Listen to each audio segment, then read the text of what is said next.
Welcome to Gomart Ballpark, the capital city of Charleston. Game 1 of the 2023 State High School Baseball Championships. I'm Kyle Wiggs. Fred Persinger is alongside Fred. Number 1, Tyler. Consolidated. Number 4, Petersburg, as we get this kicked off. Kyle, you mentioned earlier new faces here at Gomart Ballpark. You go back to last year and these Class AA seedings, only one team returns. That's Shady Spring, and they're the 4 seed. So we do have some new faces here today. And Tyler's number 1 in the Metro News High School Baseball Power Rankings. They were number 1 heading into the postseason. Earlier today, Fred had a chance to visit with Tyler Knight's head coach, Robbie Jones. Let's talk first about the season. 31 wins. I don't care what you're playing. That's a pretty good season.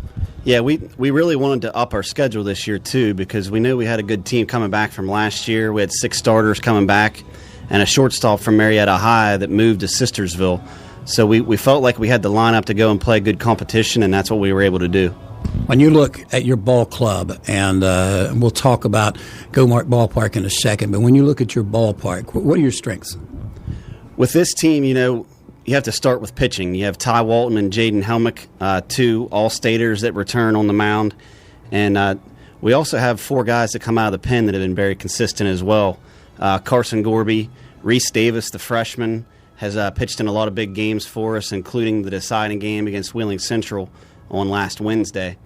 So we start with our pitching, but on offense, we've been, we're able to get on base and move guys up, and we have 4 guys, I believe, that are still hitting over 400 on the year. Jaden Helmick has 7 home runs. So we're a pretty well-rounded baseball team. Robbie, you talk about high school sports so very, very important. And the 2 pitchers you mentioned, they really shouldn't be here. They should be somewhere else getting ready for college season, but they want to finish this out. I think that says a lot about high school sports.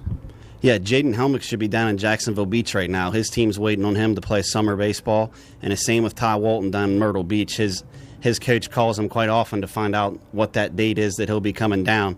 So it looks like it'll be next week for him either way at this point. And those guys are excited to be here and represent their communities and represent the school and play with the brothers that they've built this with. Your thoughts at playing on this ballpark? I've been here one other time to watch a pro game, and this is my first time taking in the high school state baseball tournament. And what a beautiful place to play a baseball game. We're really excited to be here, but the surface is just like we play on every day. We've been practicing on since January, so we feel like we just come in and take it all in for a few minutes here, get your headshots for the Jumbotron, and then move on and play the game like we do every day. All right, playing the game. Again, you've got to take this step before you can take a step on Saturday to win it all. And really, number 1, number 4 doesn't really mean anything. Give me your thoughts. Yeah, once you're down to this time of year, everybody's good. So we know the 1 and 4 don't mean anything to us. We're going to come in and play this game like it's Game 7 of the World Series, and we'll throw everybody on the team if we have to try to scratch this one out. And then we'll regather and talk about it tomorrow, and then hopefully we can move on. Best of luck to you. Thank you, sir.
the Class Single A semifinal round.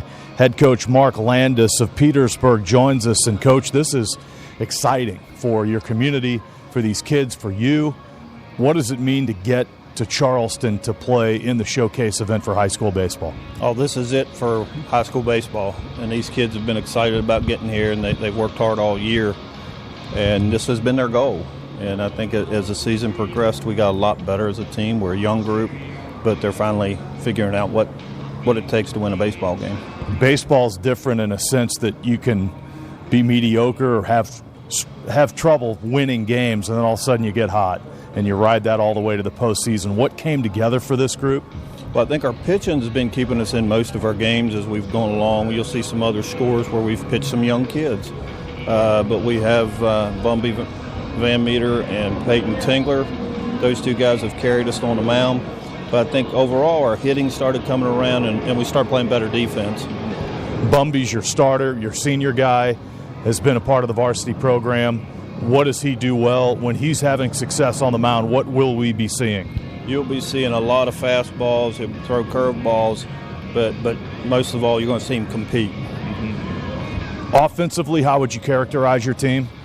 We're certainly not going to hit the ball over the fence a lot, but we're going to single, double you. But we also like to run the bases. So you'll see us run the bases hard. You'll see us bunt. So we like to move the runners around.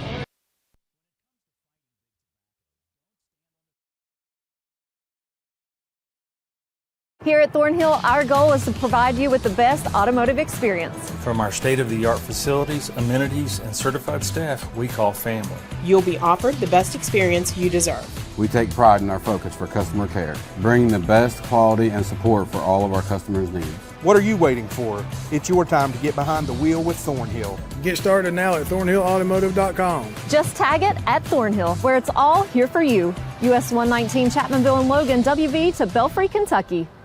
An injury at any age can be a game changer, but with walk-in clinics Monday through Saturday, the Marshall Sports Medicine Institute is ready to get you off the bench and back in the game. Marshall Sports Medicine Institute takes care of the herd. Let us take care of you.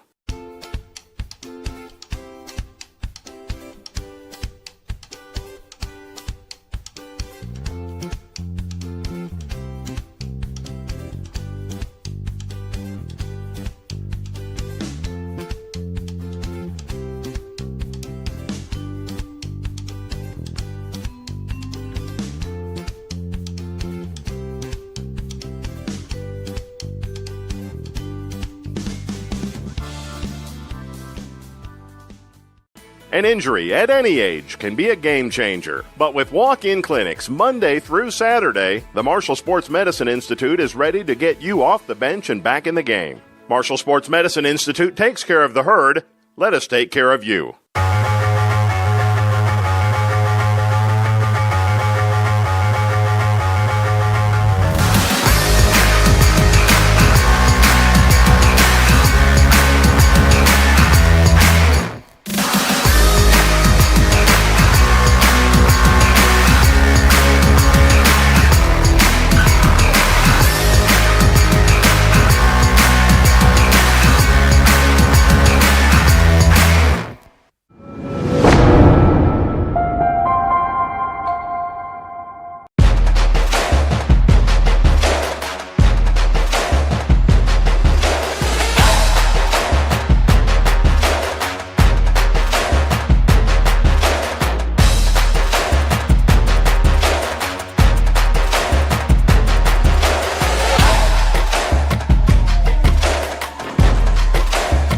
Top seed Tyler Knight's on the field as we are set to get things going. The 2023 State High School Baseball Championships. Kyle Wiggs and Fred Persinger back for another year at the capital city. And Fred, we've got some changes. We've got artificial turf down here at Gomart Ballpark for the first time. Yeah, we do. And I know a lot of folks have seen artificial surfaces across the state.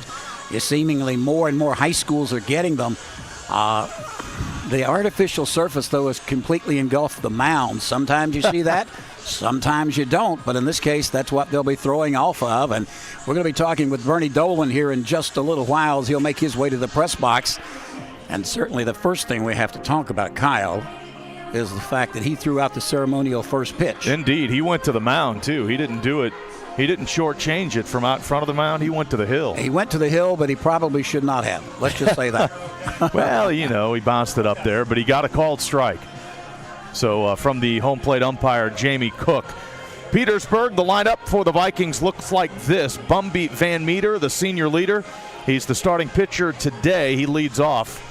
Caleb Kuhn plays center field and bats second. Peyton Tengler is the second baseman hitting third. Ethan Taylor, the left fielder, bats fourth. Elijah Kirkendall is the shortstop hitting fifth. The DH is Colin Mousy hitting sixth. Caden Arbaugh is the catcher hitting seventh. Owen Reel, the first baseman, hits eighth. And Trace Rohrbaugh is the ninth place hitter. Chris Lawrence is the third member of our broadcast team. Chris, quick, what do you got, buddy? Well, guys, you were talking about that turf down here. One thing that is different from past years is the heat rising off of it. When you look from the dugout across the field, you can literally see the wavy lines coming up.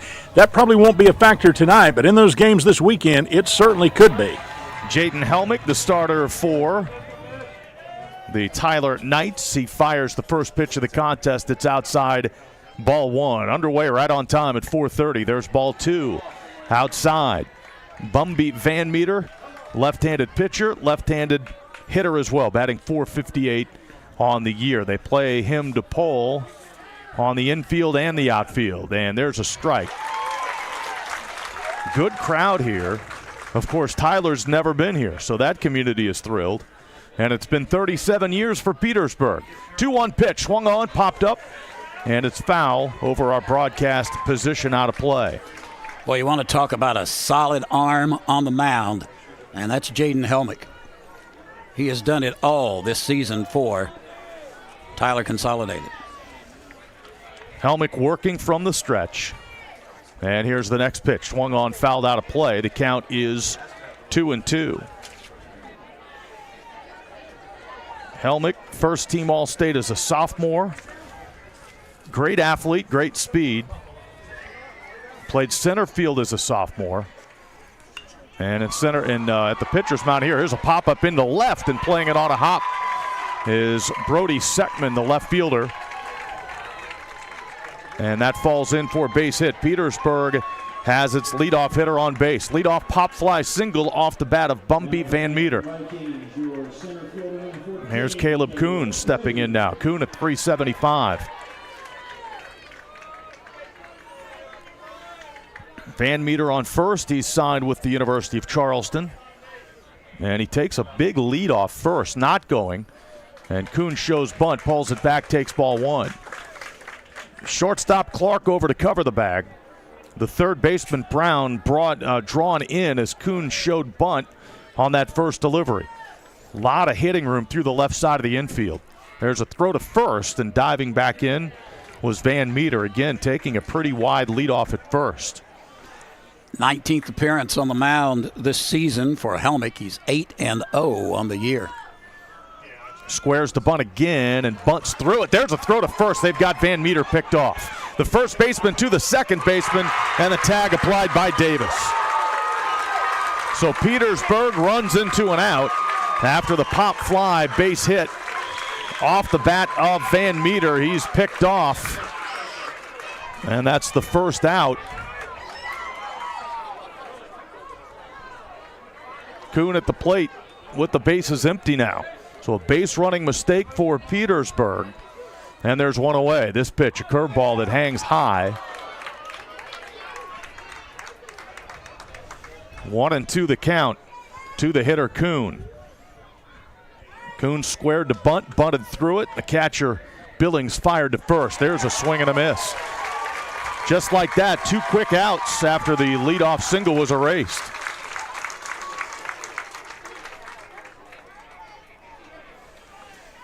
And Peyton Tengler comes to the plate. Tengler at .458, a left-handed hitter.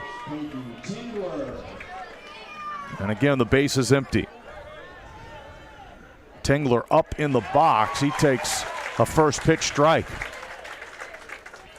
Van Meter got the pop fly single to left. He was erased on the bases. And again, they play Tengler to pull. He takes a strike. Second baseman Davis way over. So the hitting room is up the middle. Center fielder Gorby shaded to the right field line. There's a called third strike. Couple of strikeouts. And Jaden Helmick faces the minimum in the first despite giving up that base hit. No runs, one hit. No errors, no runners left. After 1/2 inning, it is Petersburg nothing.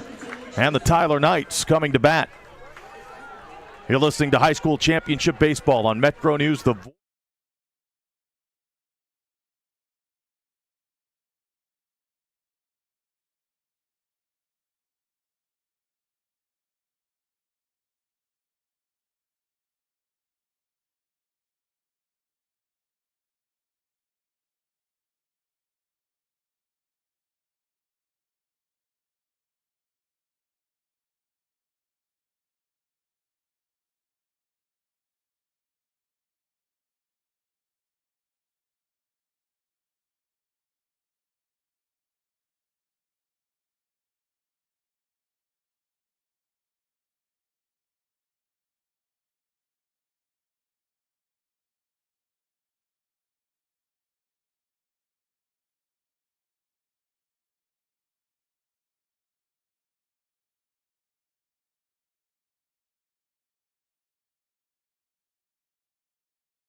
Most importantly, we wanted to tie up the championship series that we have because, what you guys do is second to none.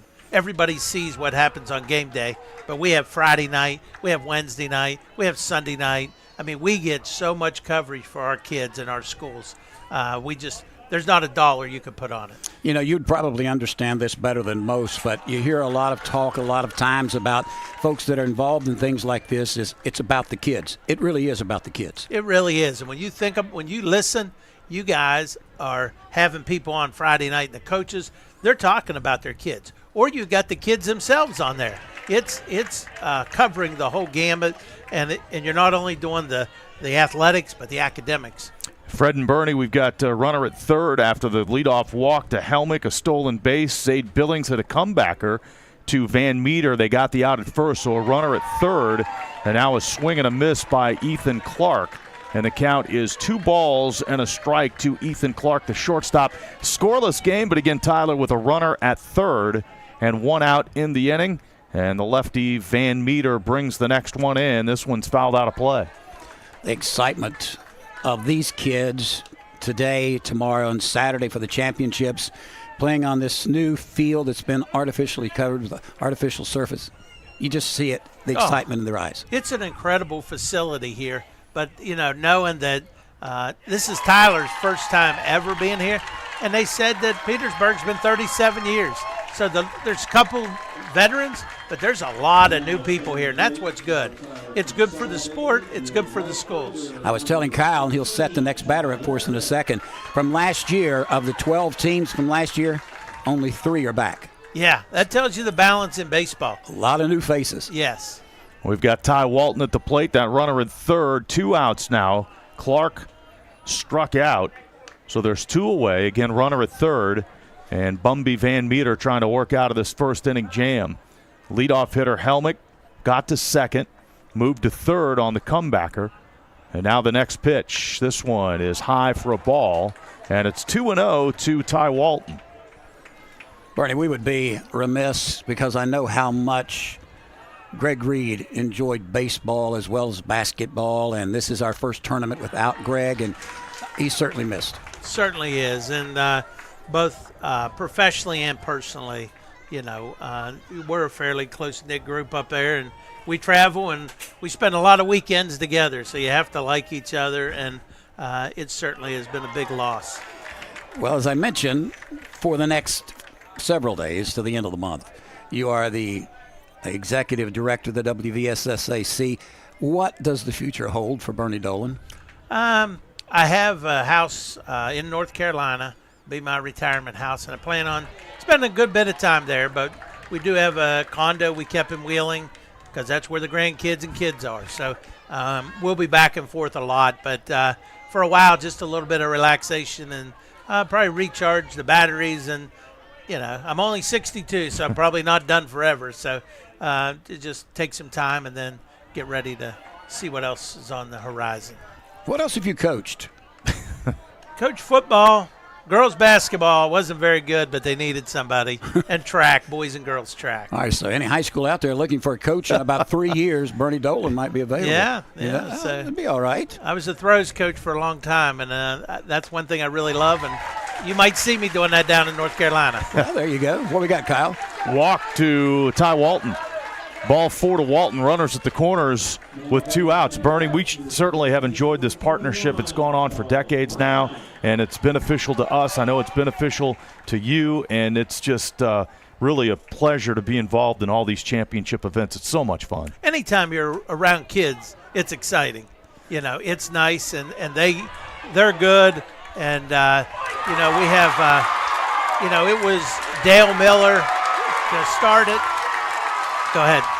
We just had Tyler steal a run there. Walton walked off first base and drew a throw from the pitcher. The pitcher, Van Meter, ran at him, but then ended up not throwing, and the runner from third, Helmick, broke and scored with a head-first dive into home plate. So Tyler steals a run. Literally, it's 1-0.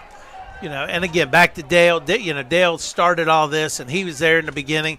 Hell, Fred, you were there. You were there in I a was minute. there. You're right. You know, for all those games. But when the partnership, and George has just carried it on, and I think we're going to continue to add things like the road to Super 6 and the other things that we add as we see fit. And I think it's a great partnership. Doing special programming the night before the state tournaments. The basketball tournaments extended. We extended it an additional night with that Monday night showdown there. Yeah. Everybody, you know, they may not know it, but, you know, it by expanding the day, it costs you guys an extra day. And, you know, it's a labor of love, but still, it's a long 2 weeks for everybody. It is, but it's certainly enjoyable. There's no question about that. And again, looking so much forward to the next 6 years now that this partnership will continue. And here's what I'm saying to you. Number one, I'll see you along the way. It's been a tremendous, tremendous pleasure, believe me, personally and professionally, to be around you. And I think you're still the head man in charge. And if you want another shot out there Saturday, I think you ought to get it. I think I'm going to ask Pete Kelly for a redo. A redo. That's it. That's Only problem is I'd be embarrassed. I might flop it again. So, Bernie, what a pleasure. So good to have you with us. And certainly it's been a pleasure. And, you know, this is one of the joys of the job is when you get to come to the championships. And they're live streamed and everybody gets to see them everywhere. Yeah, it's fun. It really is. So, thank you, my friend. All right. Thank you for all you guys do. Bernie Dolan there, outgoing, retiring executive director, SSAC. Throwing error on the pitcher, Van Meter. That allows the runner to move up. So Walton is at second with 2 outs. There's a runner home in this inning. It's 1-0 Tyler. And the count is 3-2 to Charles Brown, the third baseman.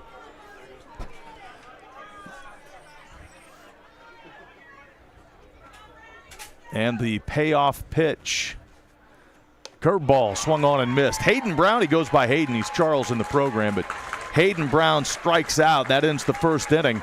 Tyler steals a run, though. They manufactured it. A walk to Helmick, a stolen base. He goes to third on a comebacker to the mound, and then they put the runner, Walton, in motion to allow Helmick to score from third. So 1 run, no hits, no errors, and a runner left. After 1 inning, it is the Tyler Knights 1 and Petersburg 0. You're listening to High School Championship Baseball on Metro News, the voice of West Virginia. Hi, I'm Heather, and a little thing I love about the Chick-fil-A chicken sandwich is getting the perfect bite. It's probably not the first bite, it's the second or the third, with the juicy chicken and the delicious pickle. The bite with the pickle is it. I mean, that is like the magic combination. Hi, I'm Jennifer. A little thing I love about the Chick-fil-A chicken sandwich is the combination of the warm, soft bun against this delicious piece of chicken. The bun is just this soft little hug around the chicken that's so perfect in every bite.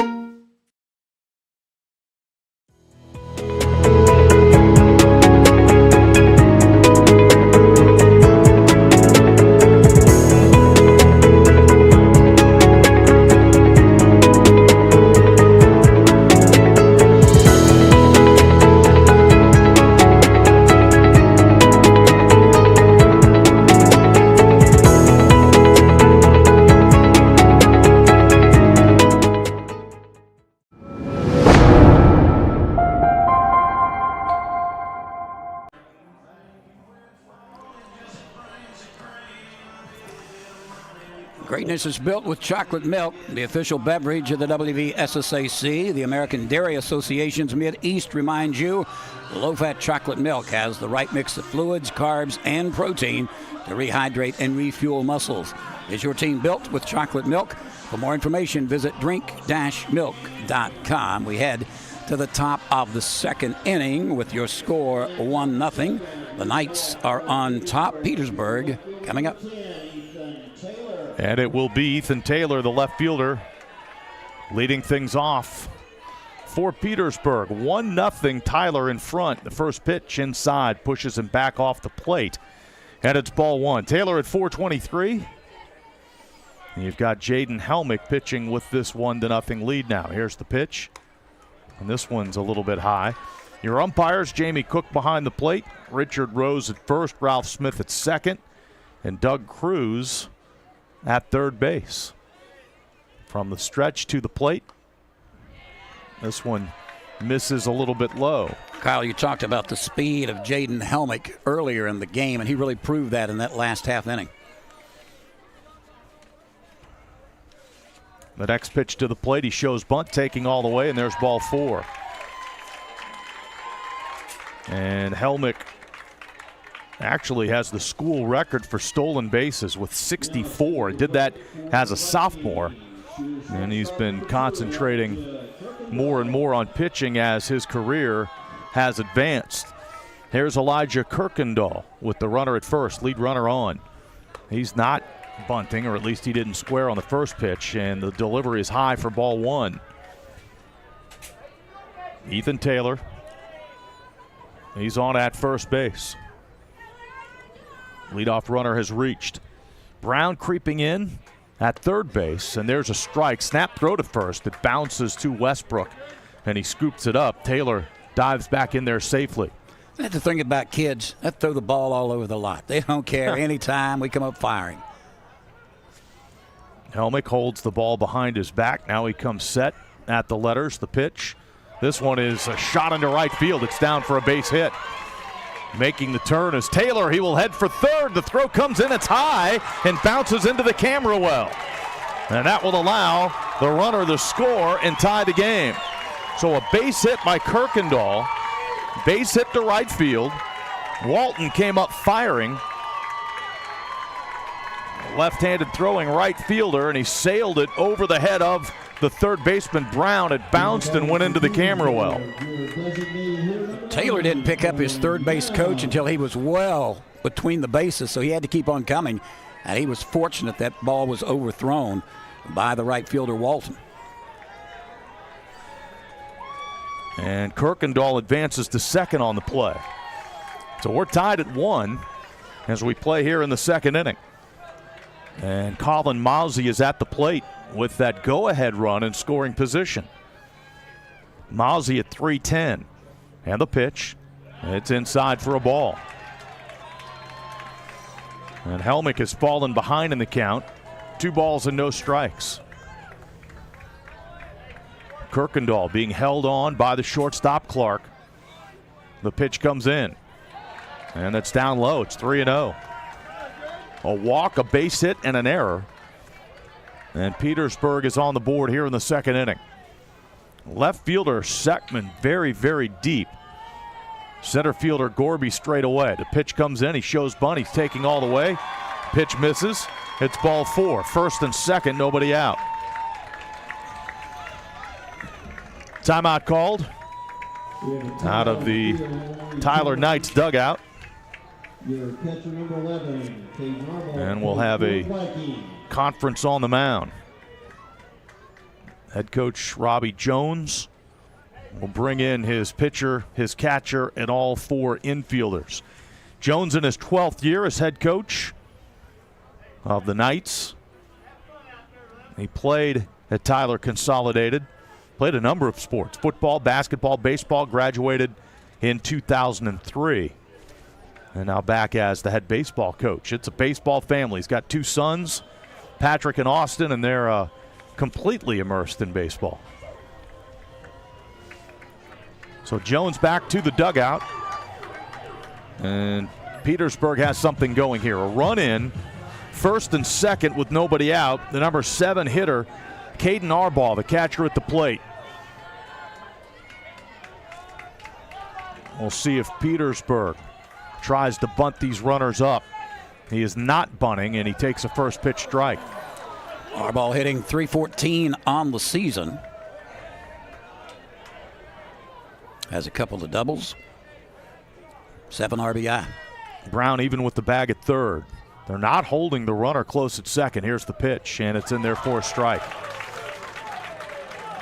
Kirkendall's getting a huge secondary lead. The shortstop Clark well off the bag. Now the second baseman Davis is going to sneak in a little bit, try and keep that runner close. Here's the pitch to the plate. He does bunt it.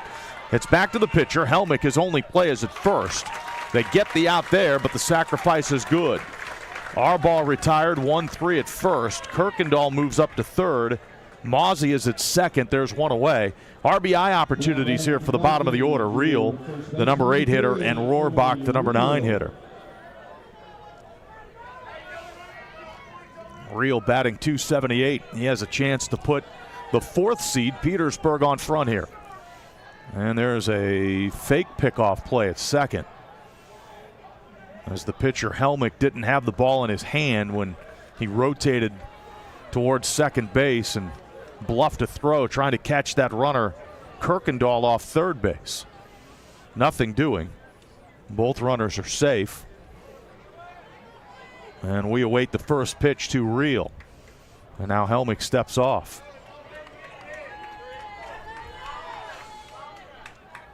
Runner at third, taking his lead in foul territory. There's a strike to Owen Real at the plate.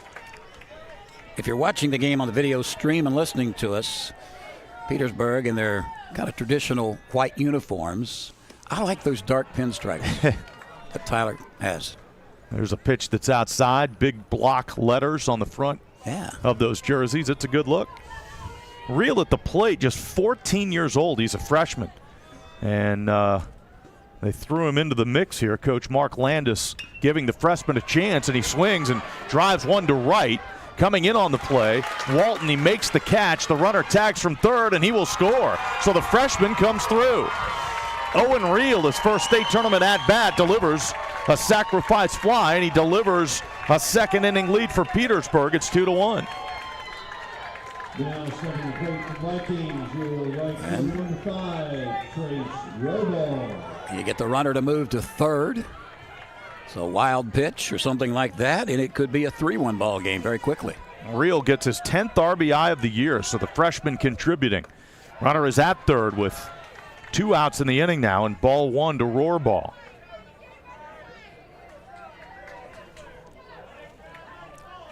Two to 1 Petersburg here in the second. Here's the pitch. Curveball hit him. Came up high. I'm not sure if that hit him in the back of the helmet. Looked like it did. In the perhaps the upper part of the back. Boom, right off the top of that helmet. I would have thought it made a louder noise than that, wouldn't you? Yeah, you're right. You generally can hear that when it pops off the batting helmet. So first and third with 2 outs now. And it turns the lineup over to Van Meter. 2-1 Petersburg.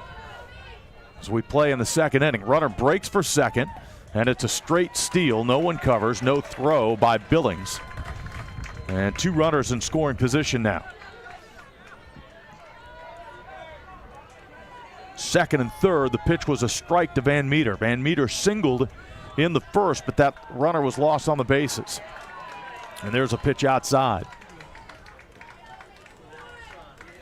Van Meter again batting from the left side. Second baseman way over towards first. A lot of hitting room up the middle. And this pitch misses outside. I think Helmick has to be very careful with Bumby Van Meter at the plate. He's got Caleb Kuhn on deck, who struck out his last time up. This pitch swung on and missed, swung over top of a nice breaking ball.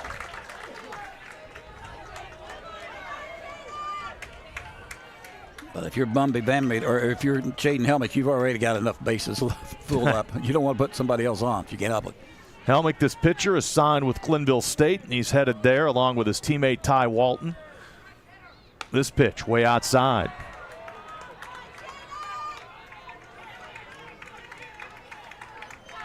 Walton, Helmick, and the youngster Reese Davis all playing travel ball at a high level.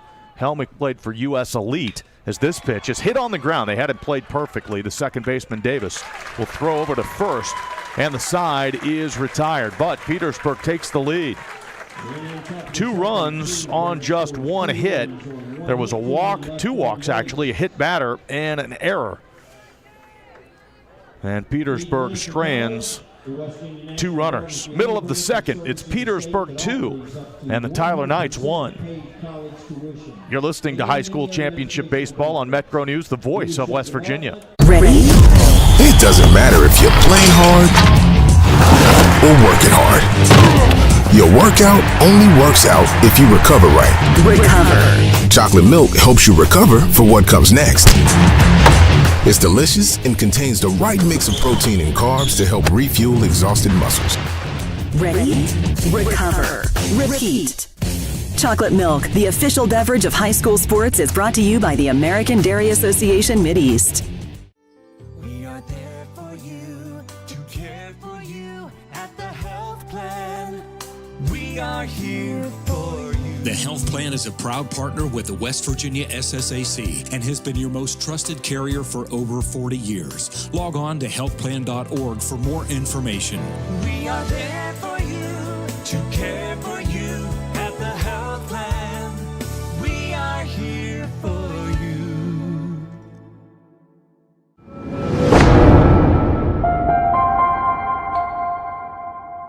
Ready? It doesn't matter if you're playing hard or working hard.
Tyler Knights with a leadoff base runner. This pitch swung on, popped up. Right side of the infield. First baseman makes the catch. That's real. The ball stayed in fair territory. Had to deal with the runner there. Almost collided with Gorby as that ball came off the bat, but that was a sky-high pop-up, so he had time to recover and make the catch for the first out. Brings in Owen Westbrook. It's always been a good-looking place to play ball, but it really is a pretty park now.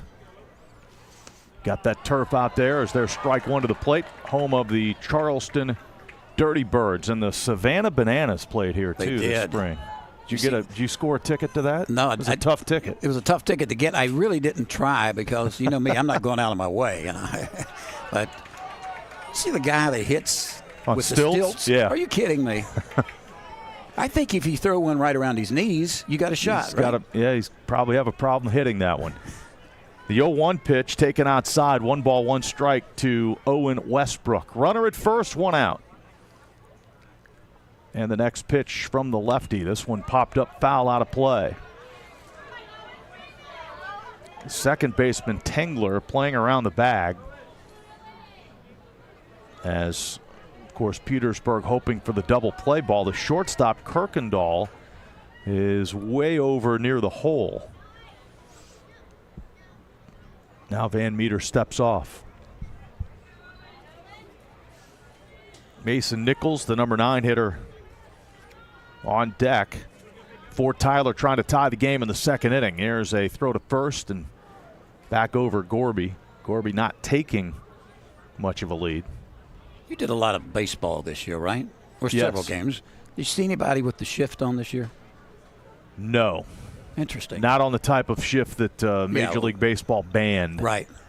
There's a good pitch, but misses a little bit outside. Lefty with a big arsenal. We've seen him warm up with a big breaking pitch that he hasn't thrown in the game yet. Also a change and a slider there. And the count's 2-2. This one outside. Westbrook. That's a tough pitch to lay off if you're a left-handed hitter. He's managed not to bite 2 pitches in a row. Now the 3-2 pitch, 1 out, runner not going, and ball 4 inside. So Tyler with something cooking here in the second. 2 on and 1 out. Trailing by a run. Mason Nichols, the DH, comes to the plate.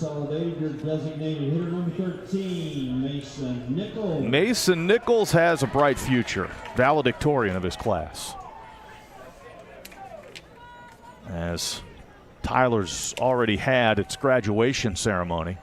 There's a play at second. They've got the runner picked off. That's Gorby. They caught him off the bag. They run to him at third. The third baseman, Wolford, will tag him out. And smart base running by Westbrook to get to second base.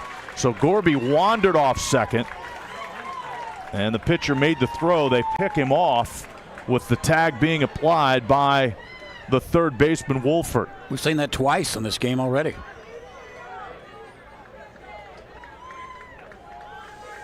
Second out of the inning on the bases. Runner at second. And Nichols is at the plate. This pitch taken for a strike. We mentioned Nichols, valedictorian of his class. And he's headed for West Virginia Wesleyan. Will play golf there. And interested in studying medicine. Both of his parents are doctors. So he wants to keep that family tradition on. First, he wants to win a state championship here. Here's a strike to the plate. 0-2 the count to the DH, Mason Nichols. Runner at second, 2 outs in the inning. 2-1, that's the lead for Petersburg. And Van Meter trying to get out of this second inning jam. They play Nichols to hit to right. The pitch outside.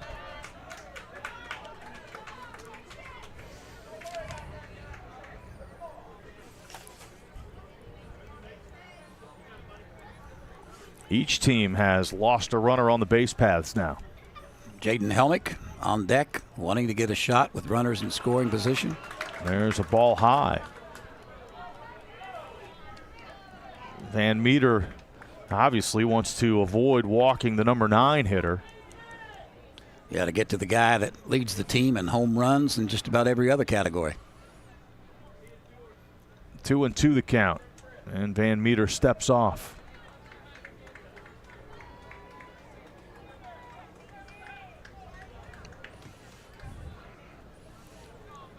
The lefty gets the sign from Arbaugh, set at the belt, check of the runner at second. Now the pitch to the plate. Swung on and fouled off. Boy, had a good cut at it. Yeah, he was on that one, fouled it straight back.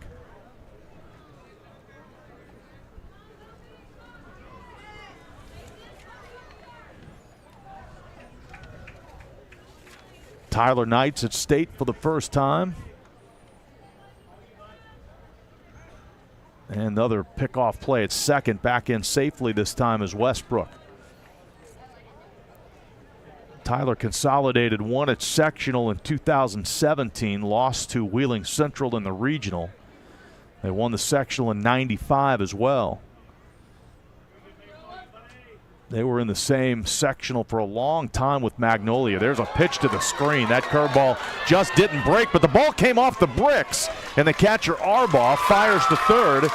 Beating the throw is Westbrook. That pitch way over the head of the catcher. Curveball just came out of his hand wrong, but it hit the bricks, came right back to Arbaugh, who made it a close play at third. Well, he did indeed. Great slide that time by Westbrook to get in just under that tag. It's a full count pitch coming up to Nichols with that runner at third. 2 outs in the inning. Here's the pitch, ball 4 high. So it does extend to Jaden Helmick. First and third with 2 away. And Tyler trying to deliver the tying run here.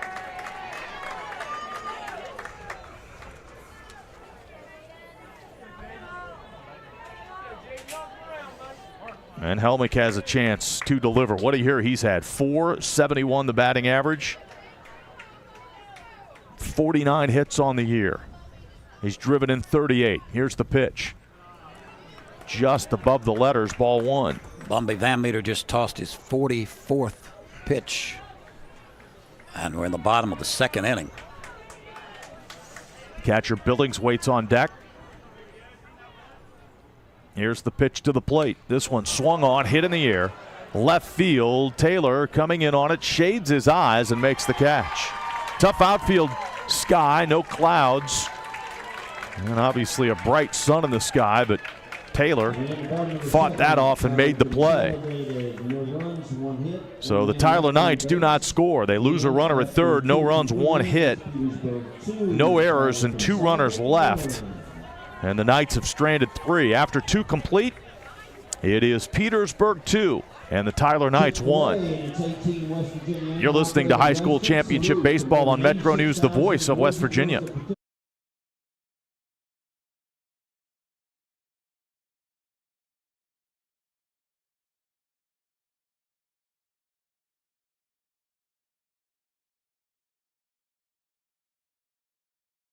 An injury at any age can be a game changer. But with walk-in clinics Monday through Saturday, the Marshall Sports Medicine Institute is ready to get you off the bench and back in the game. Marshall Sports Medicine Institute takes care of the herd. Let us take care of you.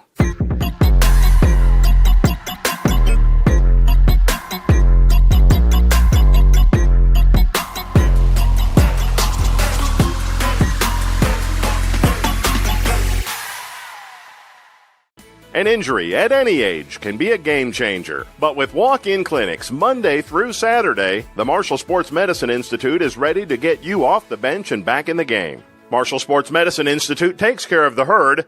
Let us take care of you.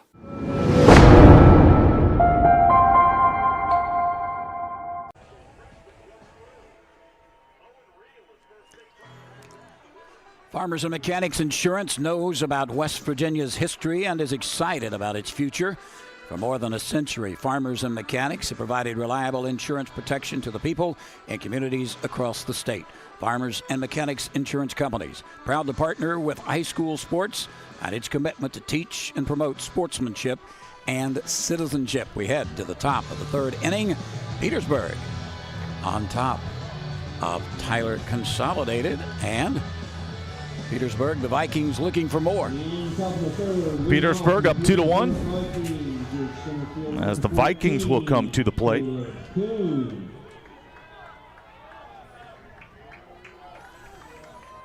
It'll be Kuhn, Tingler, and Taylor here in the top of the 3rd against Jaden Helmick.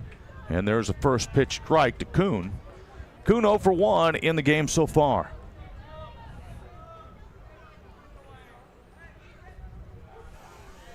This pitch misses, and the count is 1 ball, 1 strike. We play in the 3rd, 2-1. Petersburg in front. Coming up, a rematch of last year's single-A state championship game. Charleston Catholic in Wahama. The Irish, the defending champs, the number 2 seed this year. Pitch inside.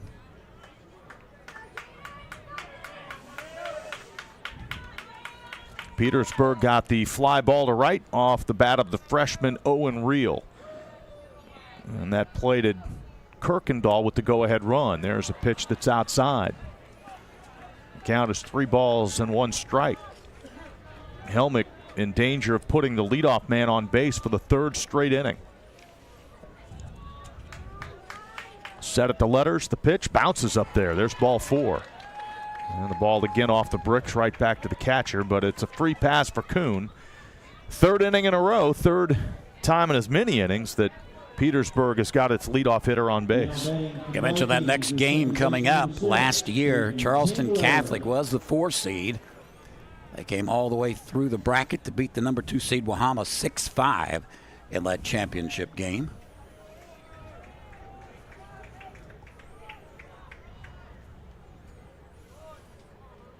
Left-handed hitting Peyton Tingler at the plate. Throw to first. Big lead over there by Kuhn. He has to dive back in. He's in there safely. Petersburg 19-8. Up against the Tyler team that won 31 games this year. 31-6. They squared a bunt, pulled it back. The runner goes. The throw bounced to second, and a stolen base for Caleb Kuhn. He's at second with nobody out. A walk and a steal. Jaden Helmick, that was his 44th pitch thrown. So both pitchers relatively even on the number of pitches being thrown so far in this game. 1-0 the count to Tingler. Runner at second. Nobody out in this third inning. There's a pitch that's outside. Petersburg comes into this game on a 7-game winning streak. Swept Doddridge County in the regionals. Won both of those games in 10-run fashion. This pitch driven to right. Over to his right. Walton, he won't get it. That ball's over his head. And Walton runs it down before it gets to the wall, but Kuhn's going to score without a play. Caleb Kuhn scores from second. Peyton Tingler doubles over the head of the right fielder at Walton. And Petersburg increases that lead. It is a 3-1 Vikings advantage. What do you say about winning 7 in a row? Yeah. They are playing well. He just kind of reached out and hit that ball. Some good power to right field. And here's Taylor. Tingler changes places with Kuhn as Kuhn scores the third run of the game for Petersburg. And there's a strike to Ethan Taylor. Taylor walked and scored. That was in the second. He shows bunt, pulls it back, takes a ball down low. Petersburg against swept Doddridge County. They swept their way through the sectionals, beat Pendleton County, and then East Hardy twice. Shows bunt again, pulls it back. He's just up there taking until he gets a strike. Jaden Helmick struggling just a little bit in these first couple of innings, Kyle. Just struggling to get that control where he wants it, and we're going to have a visit to the mound. And here's Robbie Jones back out to the mound. He's got options. Oh, yeah. He's got Helmick on the mound. And he's got Ty Walton, who he can bring into the game, who has a school record 300 strikeouts for the Tyler Knights. And he's bringing him in. Ty Walton has already got the nod. So he'll come into the dugout and get the appropriate glove. Get a pitcher's glove instead of a outfielder's glove. Did you have 2 types of gloves? No, I didn't. I didn't either. No. I was fortunate to have one. Exactly. So the Tyler Knights make a pitching change here. And Helmick will stay in the game, no doubt, but it'll be Walton taking over on the mound. And Walton is a big boy.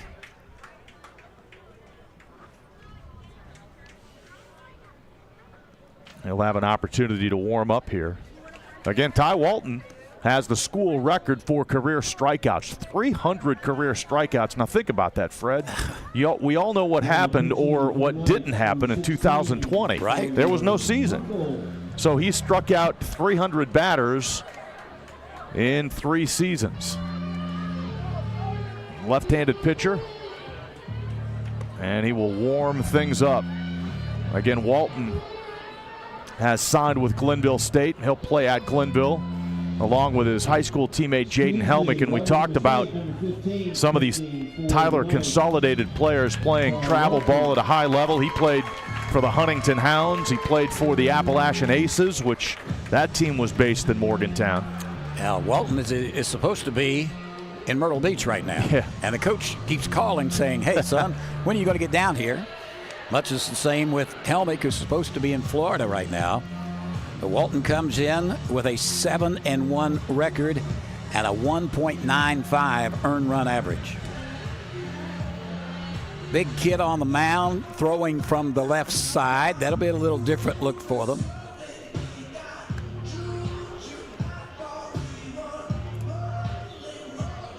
It looks like Helmick's going to go to the outfield. Right. So we'll see if he goes to right or if they move some players around out there. As Walton has come into the pitcher's mound from right field.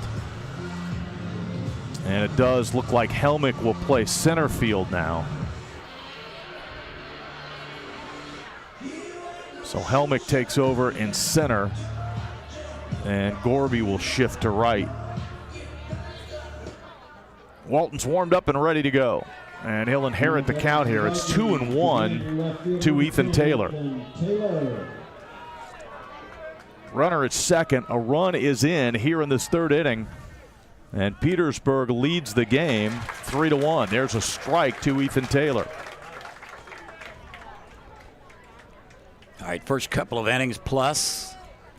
If you're Petersburg, you've seen a good right-hander. Now you're looking at a very good left-hander. He is set at the belt, and he steps off. The shortstop, Clark, was keeping that runner, Tingler, close at second, but then moved back to his position. Tingler was stretching that lead out, so Walton stepped off. Now the shortstop keeps him close at second. Here's the pitch to the plate, and it misses inside. The Tyler Knights fans wanted that call for a strike, didn't get it. What was your first clue? We've got a great contingent of Tyler Knight fans right in front of where we're broadcasting, right behind home plate. 3-2 pitch swung on and missed. So that's the first out. Again, Walton inherited a 2-1 count. And that was definitely strike three. And the first out of the inning. Here's Kirkendall. Kirkendall had a single and a run scored in the second. Petersburg, the number 4 seed, leads number 1 seed Tyler Consolidated 3-1. And a pitch is down low. Kirkendall just fought off a pitch from Helmick his last time up and lofted it into right field. And as you mentioned, Kyle came around to score that first run of the ball game. The next pitch, overhanded delivery, misses down low.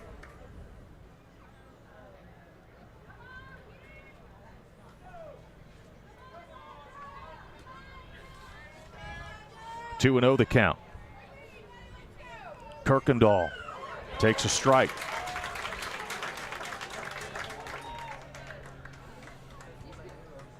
(3-1) Petersburg here in the third. Ty Walton didn't like where he was landing, and he moved around a few black pebbles out there. Some of those pellets had to go. Keeping that runner close at second. The pitch swung on and missed. He throws hard. And early on, Welton has swing and miss stuff going.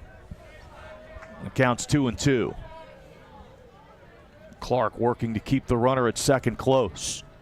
This pitch, he breaks for third, and the pitch is high. Throw to third, and the ball is off the glove of Brown, the third baseman. The throw beat the runner, but it glanced off Brown's glove, and that allowed Tingler to slide in safely. A late break by the runner, and a good throw. It was on the money and on time, but it got away from the third baseman. So a stolen base. Runner at third now with just one out. Kirkendall will try and deliver that runner home from third base. Here is the pitch. This one hit up the middle. It's going to get through as it rolls past second into center field.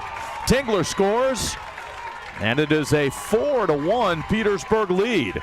RBI base hit off the bat of Kirkendall. His second hit today, and Petersburg's come to play. They're up 4-1. How about that, man? This game, it doesn't matter where you're seated or anything else. You just come out and let's play some ball. And Petersburg has come to town to play. Runner at first, one out. See if they put this runner in motion. Draws a throw. That ball hit hard right up the middle. And it just rolled past second into center field for a base hit. An RBI for Kirkendall. Another throw to first, chasing that runner back.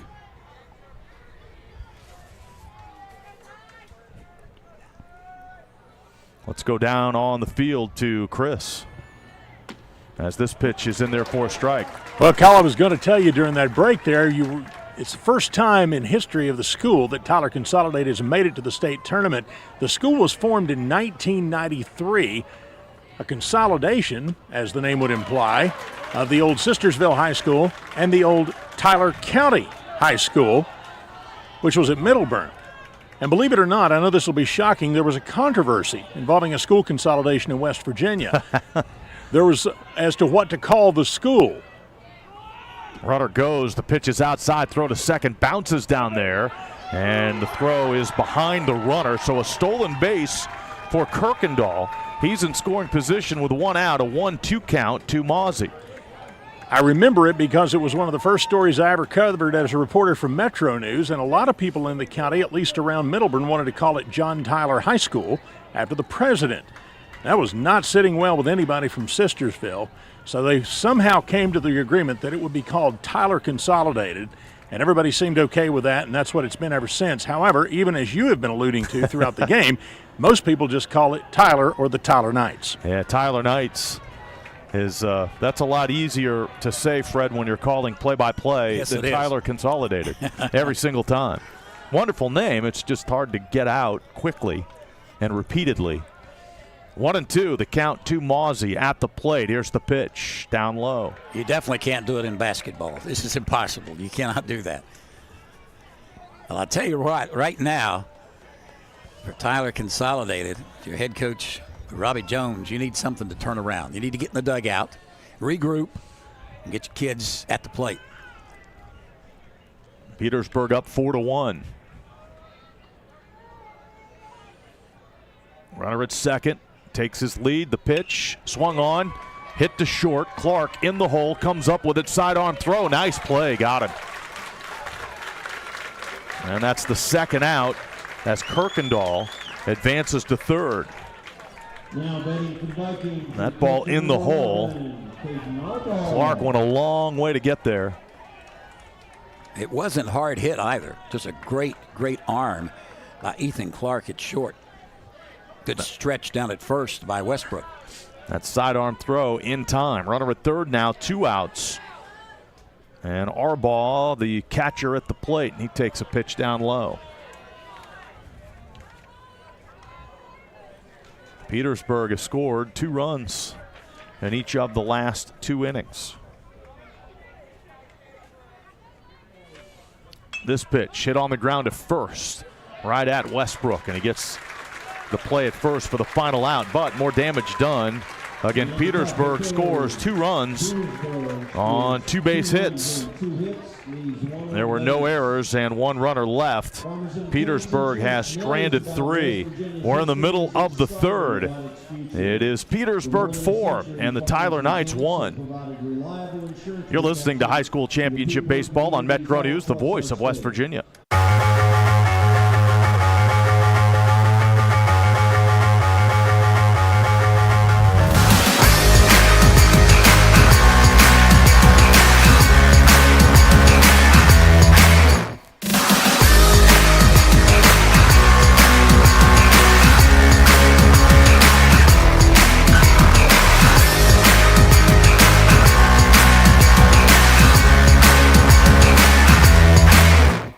Here at Thornhill, our goal is to provide you with the best automotive experience. From our state-of-the-art facilities, amenities, and certified staff we call family. You'll be offered the best experience you deserve. We take pride in our focus for customer care, bringing the best quality and support for all of our customers' needs. What are you waiting for? It's your time to get behind the wheel with Thornhill. Get started now at thornhillautomotive.com. Just tag it at Thornhill, where it's all here for you. US 119 Chapmanville and Logan, WV to Belfry, Kentucky.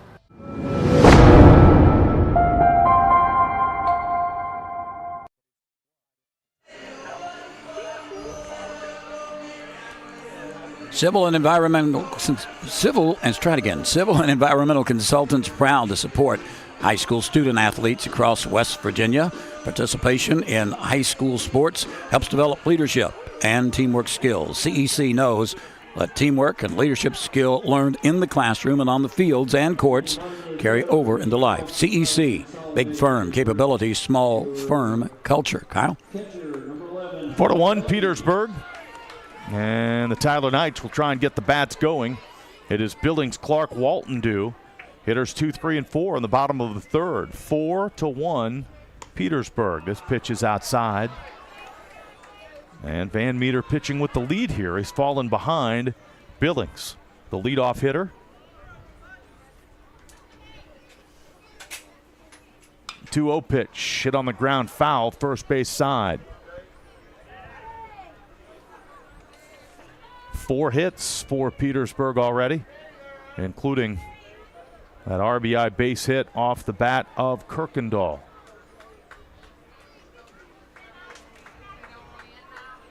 Kirkendall and Tingler each with a base hit, run scoring base hit in the top half of this inning. There's a ball down low, and the count is 3-1. Zaid Billings at the plate. The lefty, Van Meter, misses outside. Leadoff walk issued to Billings. And that's the third straight inning that Tyler has put its leadoff hitter on base. And we'll see what the Tyler Knights do here. Timeout called by the catcher Arbaugh. He'll trot out and have a quick conference with the left-handed pitcher Van Meter.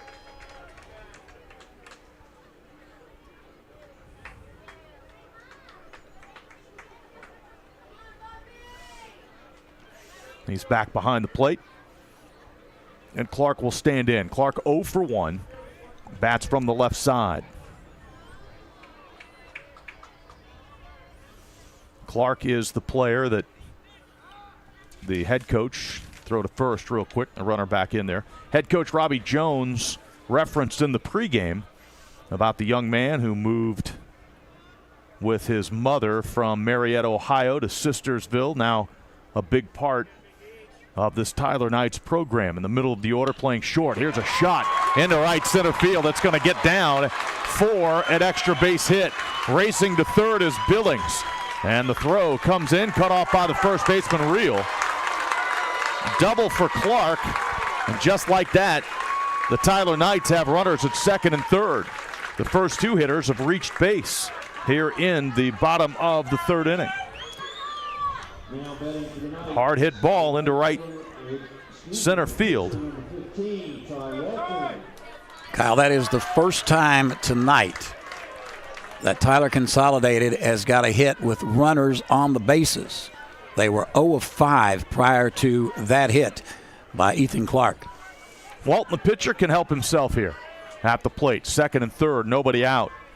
And Van Meter will wind and bring it to the plate. And it's a strike right at the belt. So Van Meter gets ahead. Walton walked in the first inning.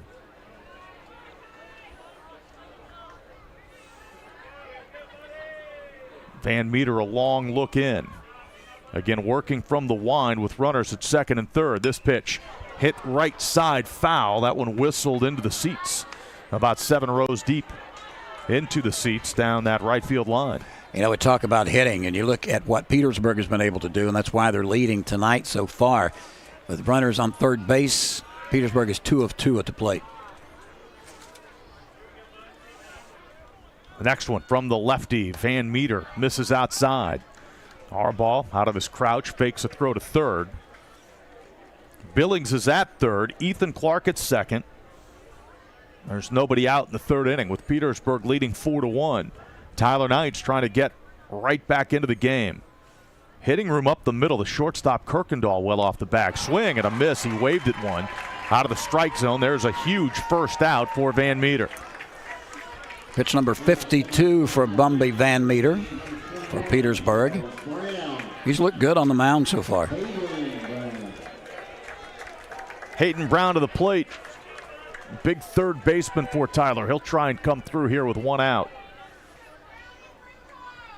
Van Meter delivers. Brown swings and drives it into left center field. Over is Taylor. That ball is over Taylor's head, and it bounces off the wall. Billings scores. Clark scores. Stand up. 2-run double off the bat of Hayden Brown. And the top seed Tyler Knights right back in this contest. They make it a 4-3 contest. That ball was smoked off the bat of Hayden Brown over the head of the left fielder Taylor, and it plates 2 runs. Best hit ball of this ball game so far. Nice job by the youngster. Ty Walton, big kid, swings a big bat.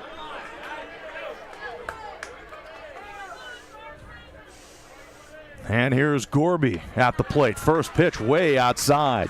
Potential tying run at second base in the person of Hayden Brown. And ball 1 to Gorby. Gorby got a hit earlier in this contest. And with the right-handed hitter at the plate, it's the shortstop Kirkendall keeping the runner close. There's a 1-0 pitch, high for ball 2.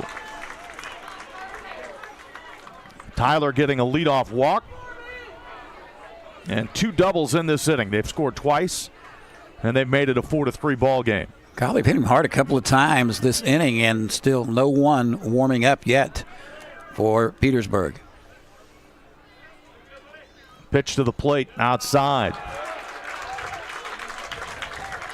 And the count's 3-0.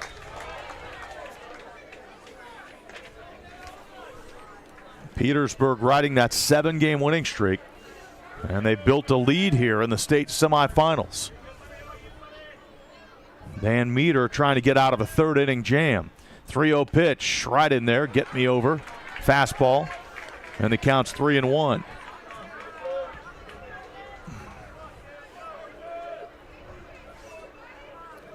Gorby at the plate. Fred, you talk about kids with different gloves. Yeah. Carson Gorby has 5 different gloves. He can play the outfield. He plays second. He plays short. He swings and misses here. So the most versatile ball player on this Tyler Knights team, Carson Gorby, said to have 5 different gloves for the different positions that he plays. Amazing. I'll tell you what, Mr. Brown got all of that one almost just a little while ago. Balk yeah. on the pitcher. He started home, or he started into his motion, then stopped, and then went forward again. And there were a couple thousand umpires in the stands. The Tyler fans, they called that one. Bumby knew it better than any of them, though. Brown balked to third. He's there with 1 out. The pitch to Gorby, way outside. There's ball 4. First and third with 1 away. And Reese Davis will have an opportunity to try and plate that tying run. Timeout called, and we're going to have a conference on the mound. Yeah, you knew that was going to happen. Just something to break this up right now. Again, when you get a ball club like Tyler Consolidated, 31-6 on the season, and they have beaten some good teams to get here to Charleston, so it was just a matter of time before those bats would start moving. Steve Arbaugh is the pitching coach for this Petersburg team. He played at Potomac State on a Pot State team that went to the Junior College World Series. Graduate of Hampshire High School. And played at Potomac State, as we mentioned. Also played at Alderson Broadus. So Arbaugh, the pitching coach for Petersburg. Veteran staff at Petersburg. Mark Landis, we heard from him in the pregame show, in his 9th year as the head coach. He was an assistant for 5 years prior to that. So they attempt to get Van Meter refocused here. With runners at first and third and 1 out, Reese Davis at the plate. And a throw to first. Davis flied out to the first baseman back in the 2nd inning. We talk about these youngsters playing elite travel ball. Reese Davis has an opportunity to play with the Bo Jackson elite team in Columbus, Ohio this summer. There's a check swing and a strike. Davis at the plate, facing an 0-1 count. Did you play travel ball? No. No? I don't think it exists. You know why? You didn't have enough gloves. Well, that's true. That's the problem. Here's an 0-1 pitch. It's down low. 1 ball, 1 strike the count. And I've been talking with Coach Mike Landis of Petersburg. He's got a lot of faith in Bumby Van Meter, and I get it. Bumby's now thrown 64 pitches, and still we've not seen anyone warming up at all. 1-1 the count. Here's a line drive into center field. That'll fall for a base hit.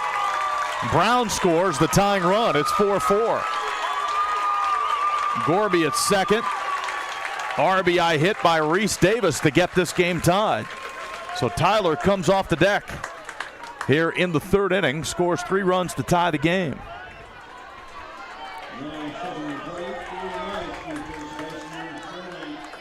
Here's Owen Westbrook.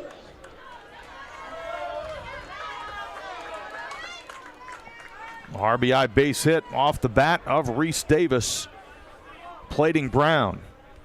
And still just 1 out in the inning, 1st and 2nd. The pitch high to the left-handed hitting first baseman for the Tyler Knights, Owen Westbrook.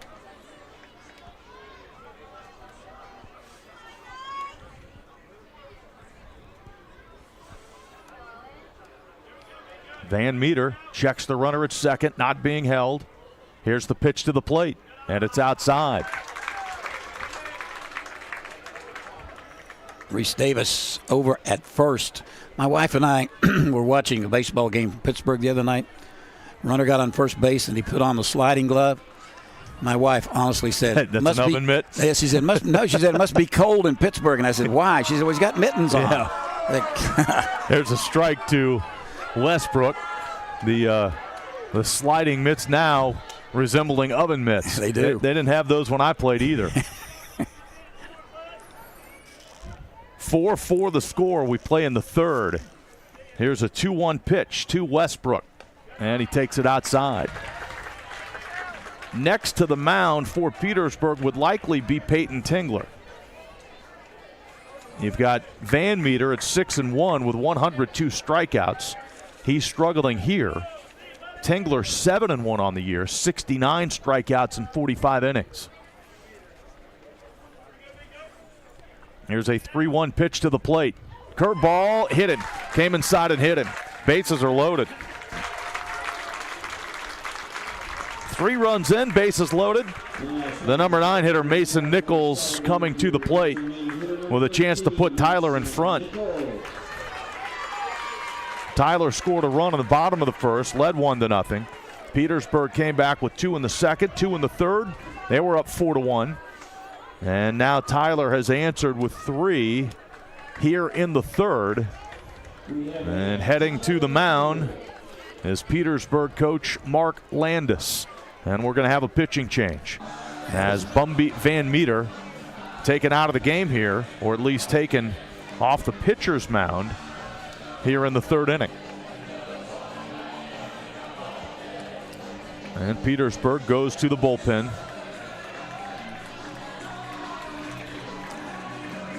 Petersburg turns to Tingler, a sophomore.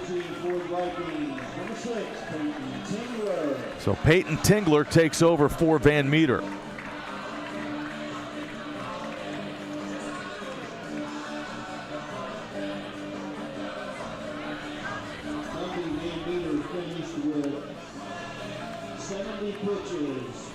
Van Meter throws 70 pitches. And he will no doubt stay in the game for his bat. And we've got a pitching change here in the bottom of the third with the top seed Tyler Knights tied up with Petersburg 4-4. Let's go back down to the field and Chris. Well, you talked about this being the first visit to Charleston to the state baseball tournament for Tyler Consolidated. Not their first foray, though, into state tournaments. They did make the basketball tournament one time. They went out in the first round.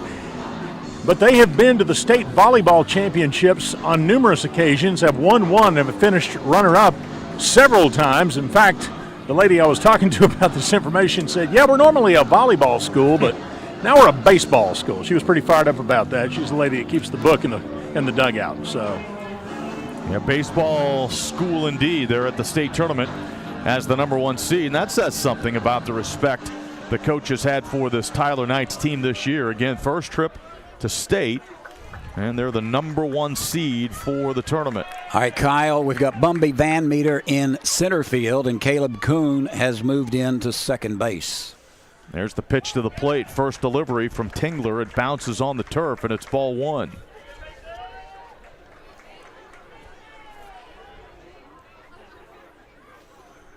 So Tingler comes to the mound from second as this pitch is low and outside as well. Tingler from second to the mound. Van Meter from the mound to center field. And Kuhn in at second base. And like you said, they want to keep Van Meter's stick in the lineup. 2-0 the count. Bases loaded, 1 out. This pitch in there for a strike. Again, Tingler's number, 7-1 on the year, 2.78 earned run average, 45 1/3 innings worked, 69 strikeouts on the season. And the count is 2-1. Runner breaks from third. The hitter gets the bunt down.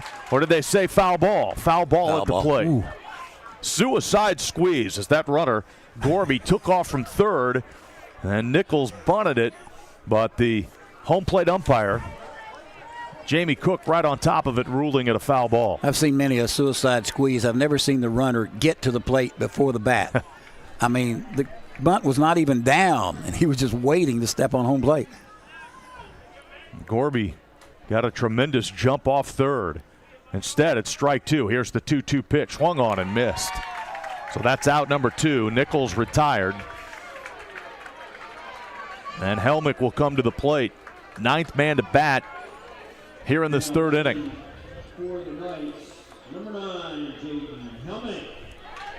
Tyler Knights have scored 3. The bases are loaded. There's 2 outs.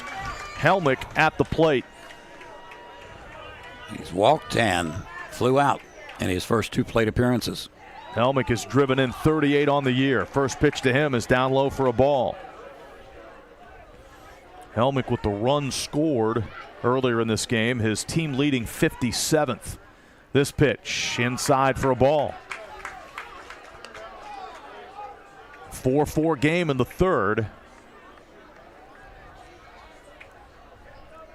2 balls, no strikes, the count to Helmick. And Tingler brings it to the plate. That's right in there for a strike.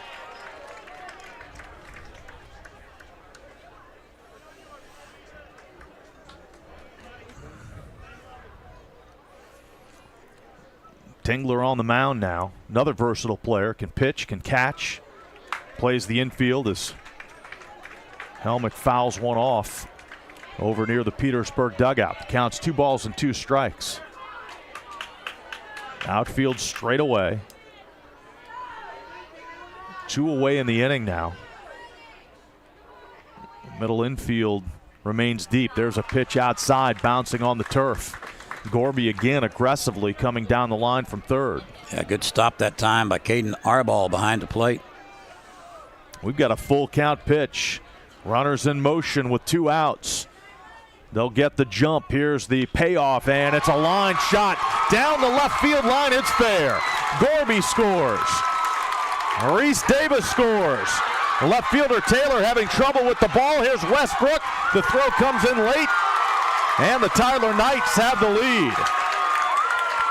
Jaden Helmick line drive double down the left field line. It clears the bases. He ends up at third as the left fielder had trouble digging that one out of the corner. A huge inning for the Tyler Knights.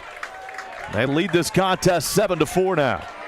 That's the 6th run scored this inning by the Knights of Tyler Consolidated. He was the kid you wanted up. If you're looking at Robbie Jones, you wanted that kid up. First pitch swinging, Billings, he pops it up. Left side of the infield, coming over the third baseman. Wolford makes the catch. And the side is retired, but a huge inning for the Tyler Knights. 6 runs in the inning on 4 hits. And they leave 2 on. After 3 complete, the Tyler Knights in control now. It is Tyler 7 and Petersburg 4. You're listening to High School Championship Baseball on Metro News, the voice of West Virginia.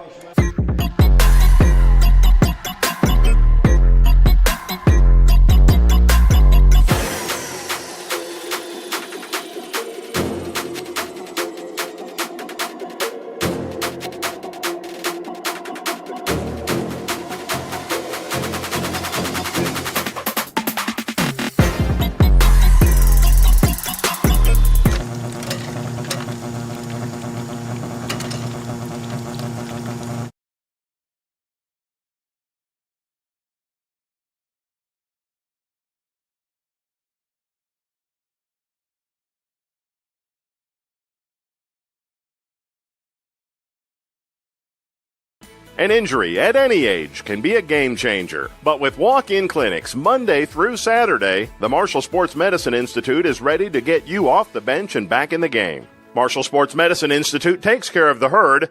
Let us take care of you.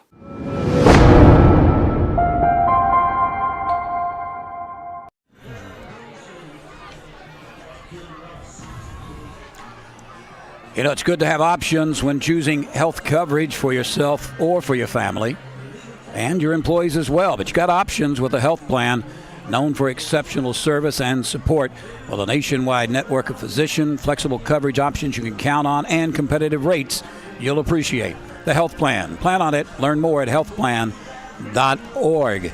New ball game as the Tyler Consolidated Silver Knights, man, they really jumped on Petersburg in the bottom of the third inning, scoring 6 runs, and they lead it now 7-3 as we head to the top of the fourth. Kyle? Big inning, they get the starter, Van Meter, out of the game, and the reliever Tingler, he is welcomed by that ringing double off the bat of Jaden Helmick into the left field corner that scored 3 runs.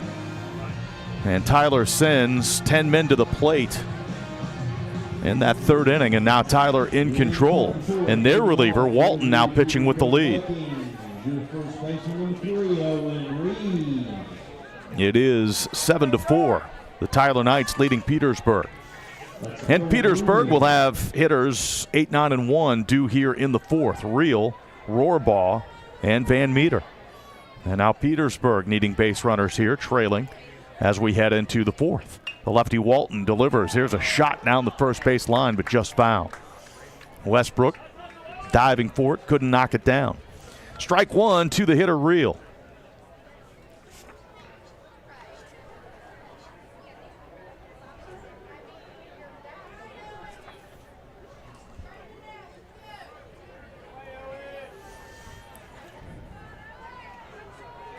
Walton getting ahead.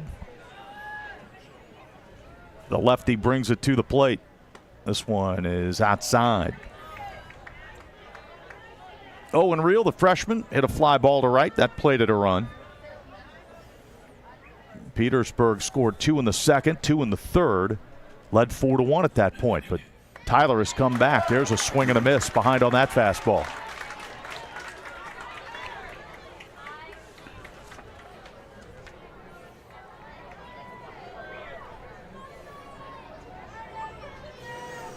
The lefty, Walton, trying to retire the leadoff hitter in the fourth. Here's the pitch. And it's right in there for a strike. Reel knew it. Walton delivering strike 3. And here's Trace Rohrbaugh. Rohrbaugh was hit by a pitch in the second. I can't understand why he leads the school in strikeouts. Can you?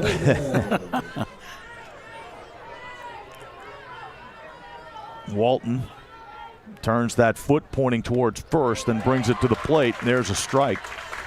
Again, Walton entering this game with 300 career strikeouts, and he's got 2 in this relief appearance already.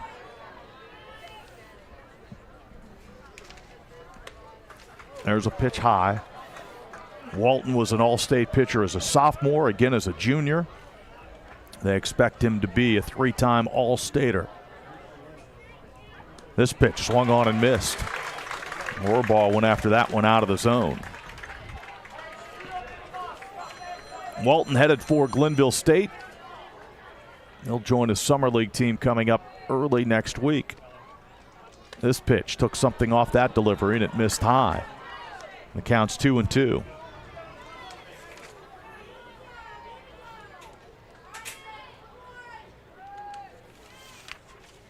That one down on the turf. Tyler Consolidated, the champions of the Little Kanawha Conference this year. They beat Williamstown in that tournament. Also beat Williamstown in the sectional tournament. 3-2 pitch off the glove of the catcher to the backstop. And a 1-out walk for Rohrbaugh. As the catcher Billings threw down to first. That's a live ball as it was ball forward. Got off the mid of the catcher off the bricks, and he threw it down to first. Actually hit the base runner. Rohrbaugh deflected away, but Rohrbaugh wasn't able to move up. So runner at first, 1 out. And Van Meter, who's now in center field, will come to the plate.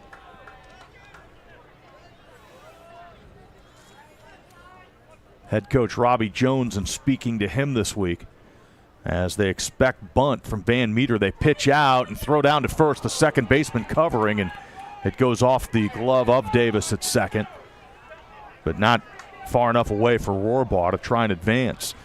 They were coming way in at the corners, Brown and Westbrook both.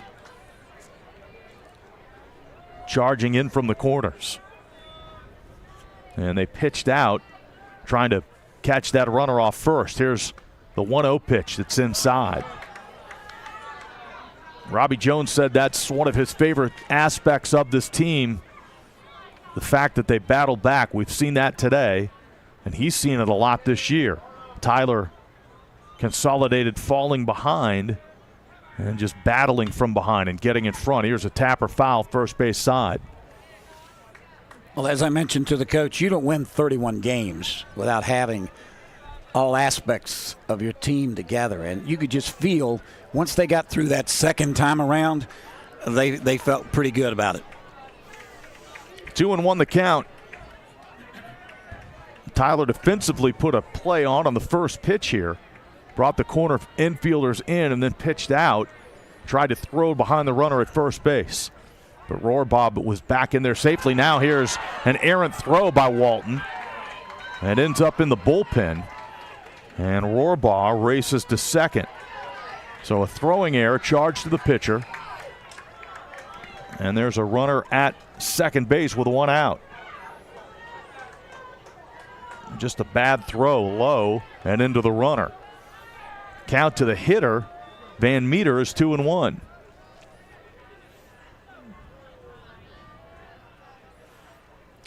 Curveball misses high. This Tyler Knights team played in the Mingo Bay Classic in Myrtle Beach with obviously some tough competition from the southern part of the U.S. They hosted their own wood bat tournament. Wheeling Central was there. Weirton Madonna was there. They won that, and again, they won the Little Canal Conference. This pitch is inside, and that's ball 4. 2 runners on with 1 out, and Petersburg, they bring the potential tying run to the plate.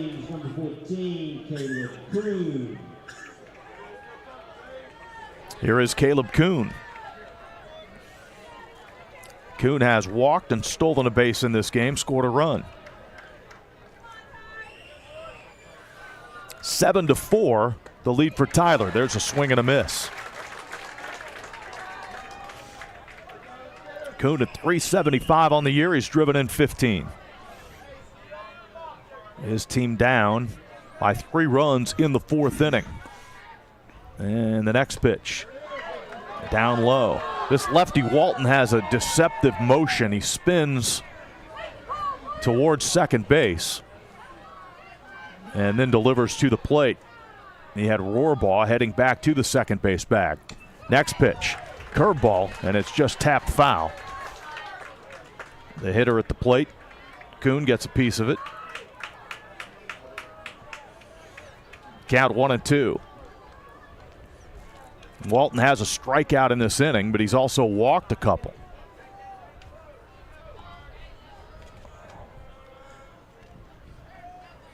Now the shortstop, Clark, in behind the runner. Pitch to the plate, he jammed him, and the ball off the bat handle. Now they say foul. It rolled back to the pitcher, Walton, who kind of squared toward third, thought about throwing there. But that came down and went off the body of the hitter, Kuhn, so it's a foul ball. The count remains 1-2. Home plate umpire right on top of that one. Good call by the young man. I know him, that's why I called him young. Jamie Cook behind the plate for this one. Veteran crew, Richard Rose at first, Ralph Smith, we've seen him many times here at the state tournament. There's a pitch that's outside and a throw to second. And shortstop Clark was late in getting there, but it bounced in front of the bag. He was able to scoop it up behind the bag. You know, the only person that knew they were throwing to second was the catcher, Billings. He was the only one. Ty Walton said, oh, man, that's over my head. And then here came walking in was Ethan Clark, the shortstop. This pitch, overhand curve, swing and a miss. Good 2-strike pitch from the lefty Walton there, and he gets out number 2. And here's Tingler. Well, he can help himself right now. The runner's on first and second, 2 down. His team down by 3, 7-4. in the top of the fourth inning. Tingler with an RBI double in the third, scored a run. 1 out of 2 today. This pitch, a little nubber, back to the pitcher. Walton comes up with it, takes it halfway to first base, flips it underhand to Westbrook. And that threat is extinguished. Tingler out, 1-3 at first. Couple of walks for the Vikings, but they do not score. No runs, no hits, 2 runners left. And Petersburg has left 5. We're in the middle of the fourth. It is the Tyler Knights 7 and Petersburg 4. You're listening to High School Championship Baseball on Metro News, the voice of West Virginia.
Field Turf is the trusted choice for athletic fields in West Virginia.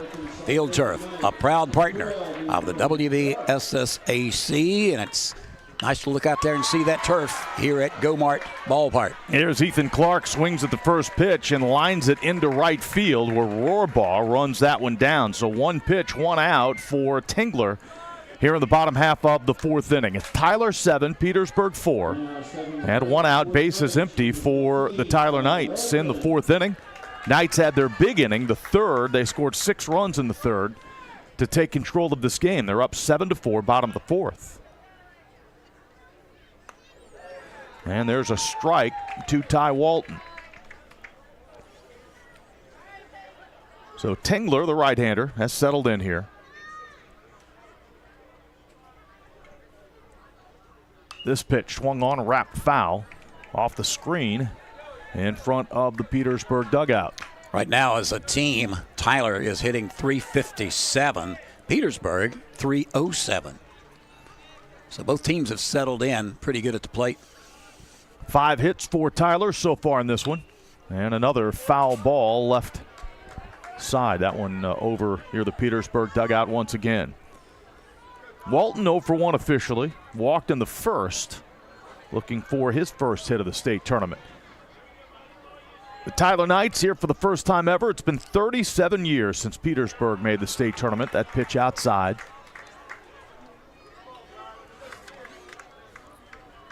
And then coming up next, we got a couple of regulars. Charleston Catholic has been here a lot. Wahama's been here a lot. In fact, they met in the state championship game a year ago.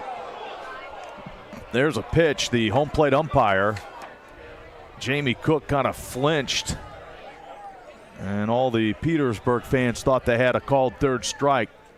But it's a ball, and there's a pitch that's inside that misses down low. So that runs the count full.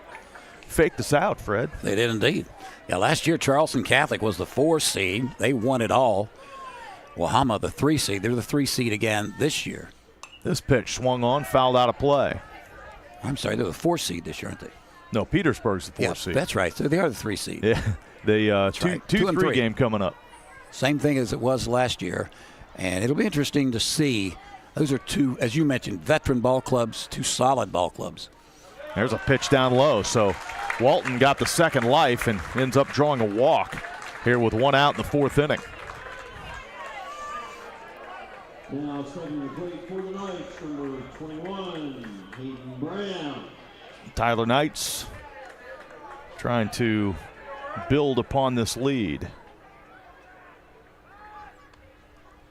There's a throw to first that gets away from The first baseman reeled, but not far enough for Walton to try and advance. Big double last time up for Brown.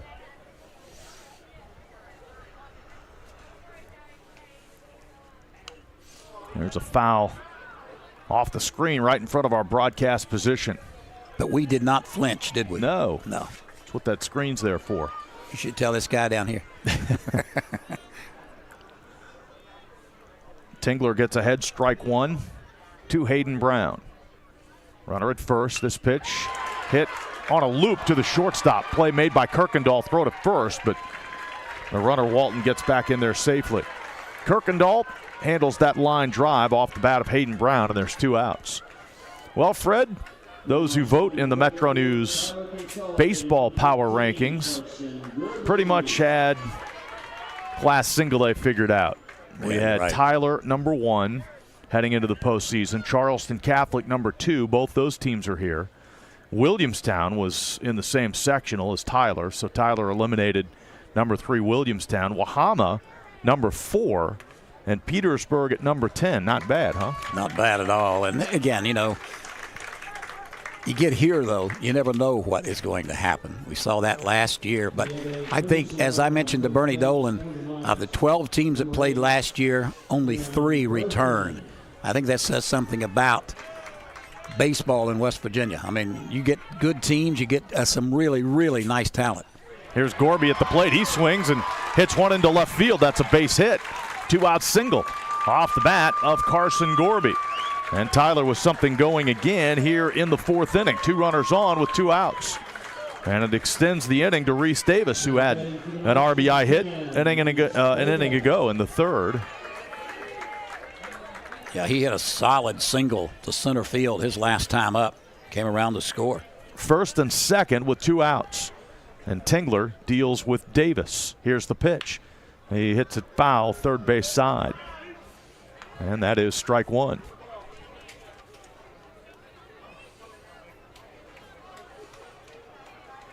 Robbie Jones coaching down there at third base. And Zach Heasley is the first base coach for the Tyler Knights. You may recognize that name, Zach Heasley, former Hayden City head football coach.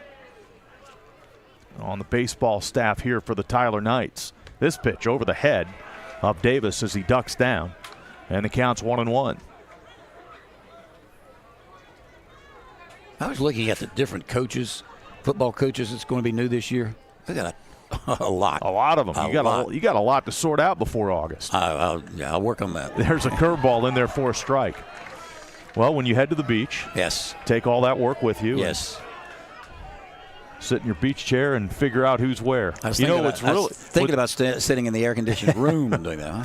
What's really going to be tough to figure out is who transfers where. Oh, I know. Curveball swung on. He just got a piece of it. I'm telling you, that NIL money is tough. I thought it went through my head, and it shouldn't have. But when I was talking with head coach Robbie Jones, and he was saying he had a shortstop move in from Marietta, Ohio, I thought, got some NIL money going. 2-strike pitch. Tingler delivers, and it's down low. 2 balls, 2 strikes the count. Tingler trying to get out of the 4th. Keep this at a 3-run deficit for his Petersburg Vikings. The Tyler Knights lead this game by a score of 7-4.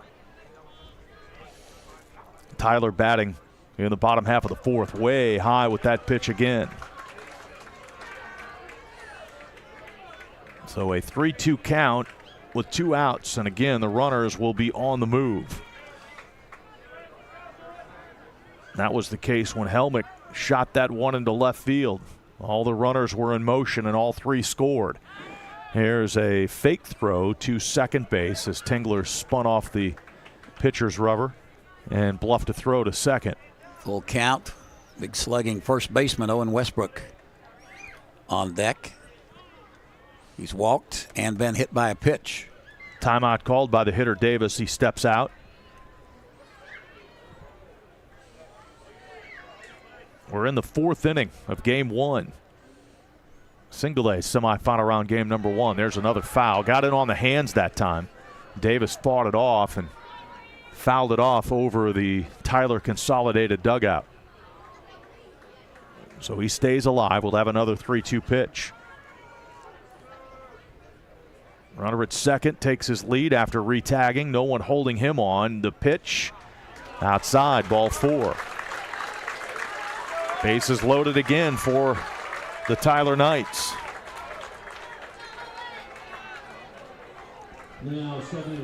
In steps in Owen Westbrook. Westbrook's been on base twice, walked in the second, got hit by a pitch in the third. That's with the bases loaded and 2 outs here in the fourth. He swings and hits it past the pitcher.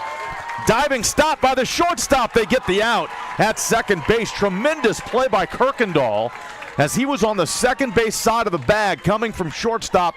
Crossed over that bag, knocked it down, kept it from going to the outfield, and then he raced to the bag to put his glove on for the tag. That saved 2 runs. And Tyler's retired in the fourth. No runs on 1 hit, no errors, and Tyler leaves the bases full. After 4 complete innings, it's the Tyler Knights 7 and Petersburg 4. You're listening to High School Championship Baseball on Metro News, the voice of West Virginia. Farmers and Mechanics Insurance knows West Virginia, and we understand how much all of our high school teams and athletes mean to the communities that we have served for more than 100 years. That's why we're proud of our partnership with the West Virginia SSAC. Their commitment to teach and promote sportsmanship and citizenship is the key to future success. Protecting what matters most to you. Farmers and Mechanics Insurance Companies, a proud partner of the West Virginia SSAC. No matter what it is you need, you'll find it at your local Par-Mar store. From gas to groceries, snacks, and everything else you always seem to run out of, Par-Mar stores has it. Need more savings? Download the Par-Mar app and sign up for the Par-Mar Rewards Card. You won't only see our stores in your neighborhoods, you'll see us in your neighborhoods too. We are proud to be in your town and proud to be a part of the community. Come see us at Par-Mar stores, and remember, if there's not a Par-Mar store near you now, there will be soon.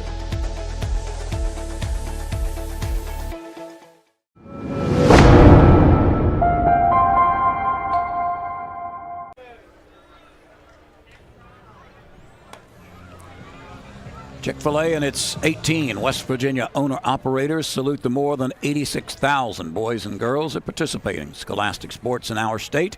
Chick-fil-A recognizes the participation in high school sport helps to develop leadership and teamwork skills that prepare each participant for life.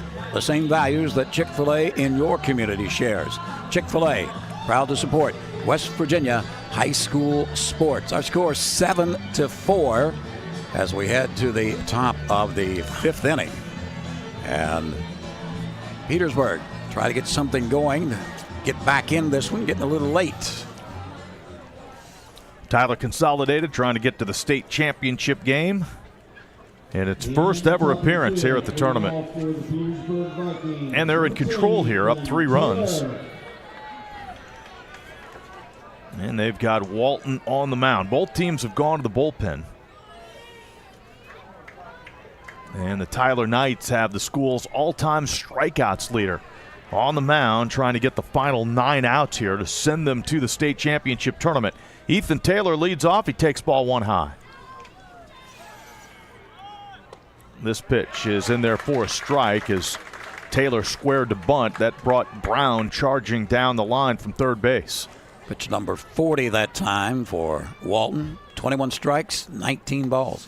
Check swing and a strike. And it's 1-2. Walton working quickly here. Nope, he shakes off his catcher this time, Billings. Now he's set. Billings sets up on the outside part of the plate, and that's where it's delivered, but a little bit too outside. And Taylor held up.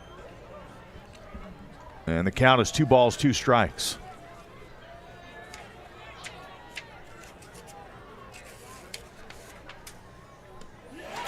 And there's strike 3 to the plate. Taylor is out number 1 here in the 5th inning. Good start to the 5th for Walton. That's the 2nd inning in a row he has retired the leadoff hitter.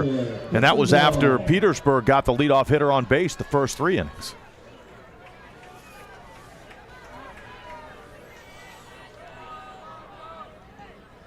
Here's Kirkendall. He's 2 for 2 today. Takes a strike. He had a single to right field first time up, and he singled to center his last time up. Scored 1 run in the game so far. Was left on third last time. This pitch comes in, swung on and fouled away. It went off the foot. Yeah, that hurts. Came down and hit Kirkendall in the foot. So the home plate umpire will walk out to the pitcher Walton, give Kirkendall a little bit of time to walk that off. It always makes you feel better if you take your helmet off. You ever notice that? Every one of them, they'll take their helmet off. They feel much better. Now they're ready to go. That's nice of the veteran home plate umpire. Yeah, give him a little time. Yeah, he's been there before.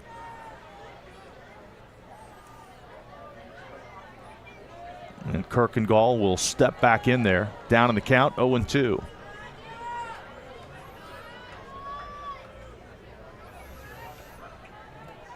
The next pitch from Walton. Swung on, popped up, foul, out of play. This, by the way, Fred, is the 10-year anniversary of the Hedgesville Cabell Midland AAA state championship game. You remember that crazy finish? I do remember. It was Trey Markley in center field. Yep. Hedgesville was in control. There were 2 outs in the 7th as this pitch comes to the plate. Curveball swung on, popped up foul right side. Hedgesville in control, trying to get the final couple of outs, or the final out. Fly ball to center. Markley comes in, strutting a little bit. He's about ready to celebrate a state championship, and he drops the ball. And the pitcher, who is currently on the Hedgesville coaching staff, Derek Snyder, got drilled. One of his teammates came and hit him like a linebacker because they thought they had won the state championship. This pitch is high. And you talk about a veteran umpiring presence. I remember most of the details about that game. I do not remember who the umpires were, but if you remember, the umpires gave that Hedgesville team about 5 minutes to kind of regroup because the Cabell Midland players were running around the bases, and Hedgesville thought they had won, and they didn't. He dropped the fly ball, and the umpiring crew gave the Hedgesville team a few minutes to kind of regroup and the pitcher to shake it off, and they would eventually get that final out. But what a crazy ending, as Hedgesville thought it had won a state championship, and the Cabell Midland players were running around the bases. Yeah, you're right. Here's a pitch that's outside. That was 10 years ago today, and we'll see Hedgesville here at the state tournament, the 10-year anniversary of that team. They'll play University High coming up tomorrow at about 12:30. Here's a 3-2 pitch fouled off, and the hitter Kuykendall stays alive. That ball over off the Tyler Consolidated off the screen. That game you're talking about is where that saying came from. He who struts walks home. Well, they ended up getting the final out. Yep. Here's a curveball that hangs high, and that's ball 4. Kirkendall sold it well, and Billings tried to frame it for strike 3, and what do they say? The tie goes to the runner. So it's a walk, and Kirkendall races down to first base. You said he sold it. Had it been called a strike, he had a long way to go to get that bat, didn't he? Runner at first, 1 out. It's a 7-4 game with the Tyler Knights leading Petersburg here in the 5th inning. This pitch swung on and missed.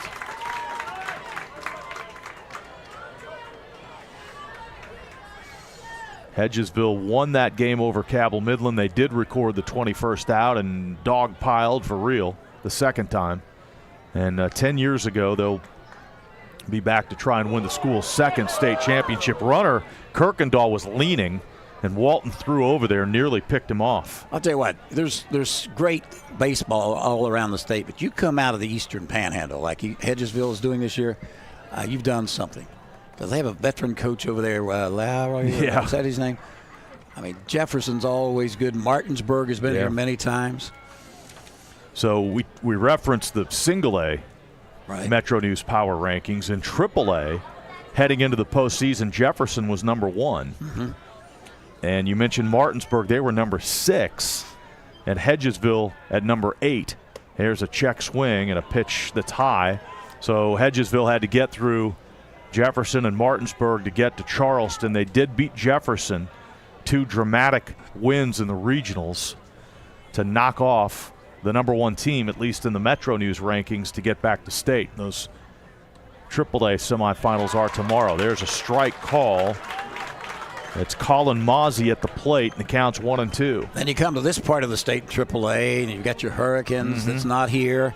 GW had a great team this year. They're not here. It's just good baseball all around the state.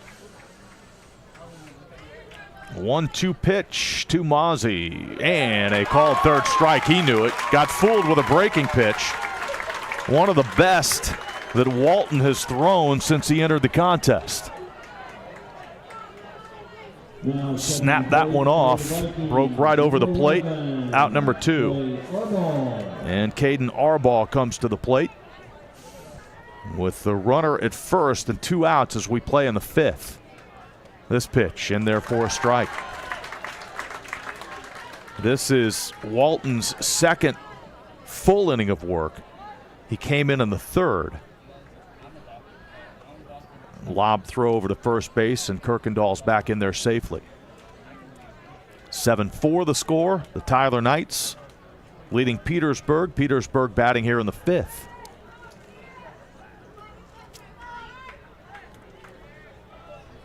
Walton has struck out 5 since coming on. This pitch is outside.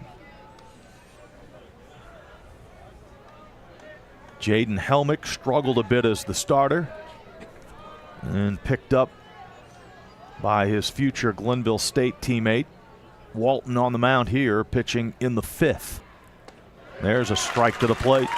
He likes that curve, doesn't he?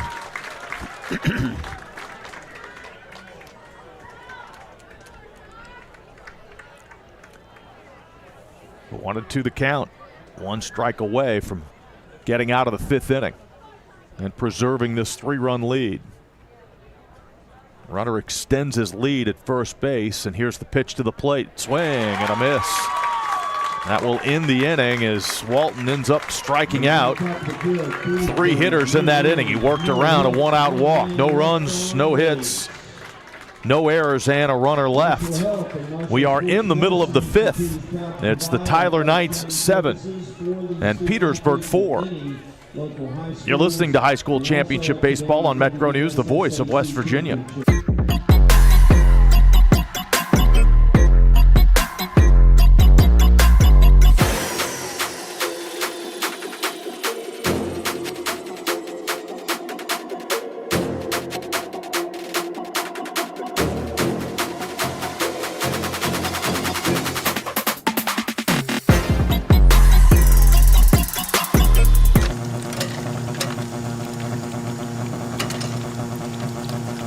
Here at Thornhill, our goal is to provide you with the best automotive experience. From our state-of-the-art facilities, amenities, and certified staff we call family.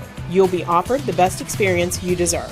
We take pride in our focus for customer care, bringing the best quality and support for all of our customers' needs.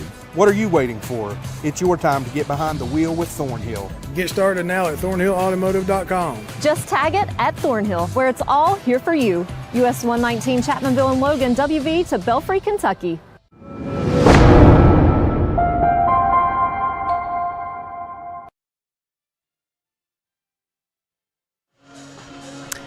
There's not a Parmar store near you now. There will be soon. Parmar stores have 200 locations throughout the region to serve you.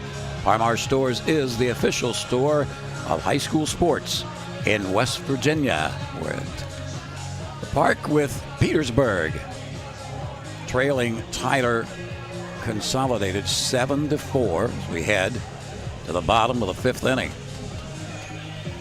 This is the first game of 9 in the state baseball tournament. Charleston Catholic, Wahama. We've talked about that. That'll come up about 45 minutes after this one. AAA semifinals tomorrow morning, 10 a.m. Cabell Midland, the top seed against St. Albans. And then the Hedgesville team we talked about, the number 3 seed against number 2 seed University. First pitch. And the bottom of the 5th misses low. AA, 5 o'clock tomorrow night. Winfield, the top seed after beating Logan. Winfield against Lewis County, Kaiser against Shady Spring in the 2-3 game. And we'll have beautiful weather all weekend long. Looking for some wood somewhere. Not a cloud in the sky. There's a strike to the plate. Going to be warm. That's okay. But there's shade at the ballpark, so come on out. Come on out. Good crowd tonight. Good crowd tonight. Tyler and Petersburg, their community's excited about being here. Here's a smash to third. Good play by Wolford. And he throws across the diamond. Got his glove down. The ball was hit right at him, but hit sharply. And Wolford stayed down on it, fired across for the first out here in the 5th inning. Top of the order, Helmick to the plate for the Knights. Helmick crushed that double in the 3rd, delivered 3 runs. He's been on base twice today, has a walk and a stolen base. There's a foul off the catcher, and it's strike 1. Didn't get a full swing, got fooled. Fouled the ball off the catcher. And Tingler, the reliever for this Petersburg team, gets ahead 0-1. Next pitch, strike on the outside part of the plate. Tyler has 7 runs, 6 hits, 2 errors, and have 7 left on. Petersburg 4 runs, 4 hits, 1 error, and 6 left on in this game. This pitch looped into right field, but Rohrbaugh is there. He makes the catch. And there's 2 outs. Tyler's yet to be retired 1-2-3 in this inning. Took that outside pitch, drove it to right, but Rohrbaugh was there. Here's Zade Billings, the catcher. Billings 0 of 2 so far in this ball game. Had a ground out and the fly out. This one smashed to third. Another play for Wolford to his left. Strong throw across, then a quick inning. Tyler Knights retired in order for the first time in this game. No runs, no hits, no errors, no runners left. We are through 5. It's the Tyler Knights 7 and Petersburg 4. You're listening to High School Championship Baseball on Metro News, the voice of West Virginia.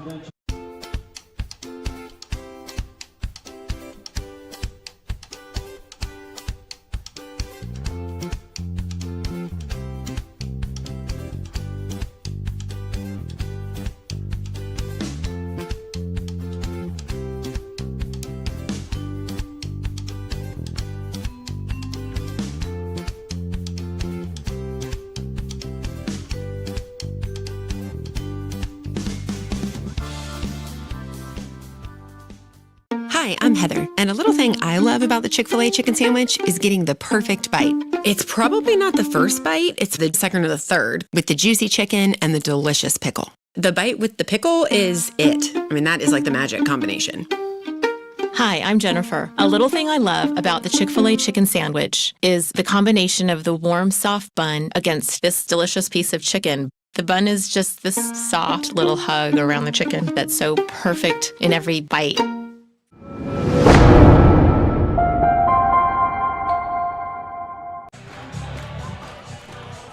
The West Virginia Secondary School Activities Commission serves its 286 member schools and their students by providing leadership and support for the conduct of education-based athletics, which enrich the educational experience of all participants. Our reason why. This game approaching the 2-hour mark, started right on the nose at 4:30, and we're in the 6th inning. It's 7-4, the Tyler Knights leading the Petersburg Vikings. And Petersburg coming to bat here in the 6th inning. Hitters 9-1 and 2 do. Actually, I'm sorry, 8-9 and 1. Real, Rohrbaugh, and Van Meter. Hitters 8-9 and 1 against the reliever Walton, who's been very sharp. It came in with nobody out in the 3rd. Did give up a hit, so one of those inherited runners scored. But he got a strikeout, 2 ground ball outs in that inning. He struck out 2 in the 4th, and he struck out 3 in the 5th. And he's pitching with a 3-run lead here to Petersburg in the 6th. Freshman Reel takes a strike. Underway, top half of the 6th inning. Number 1 seed Tyler Consolidated, leading 4th seed Petersburg 7-4. There's a swing and a miss for strike 2.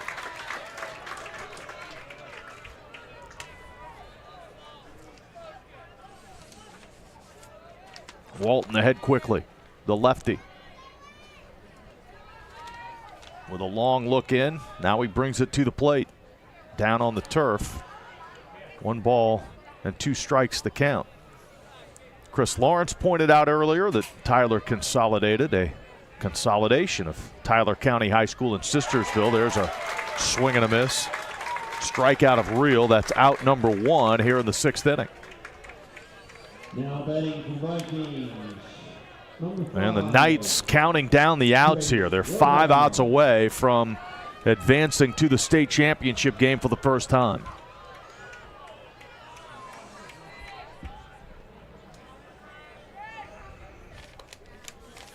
Pitch misses outside to Rohrbaugh. Rohrbaugh has been on base twice. Got hit by a pitch in the 2nd, walked in the 4th.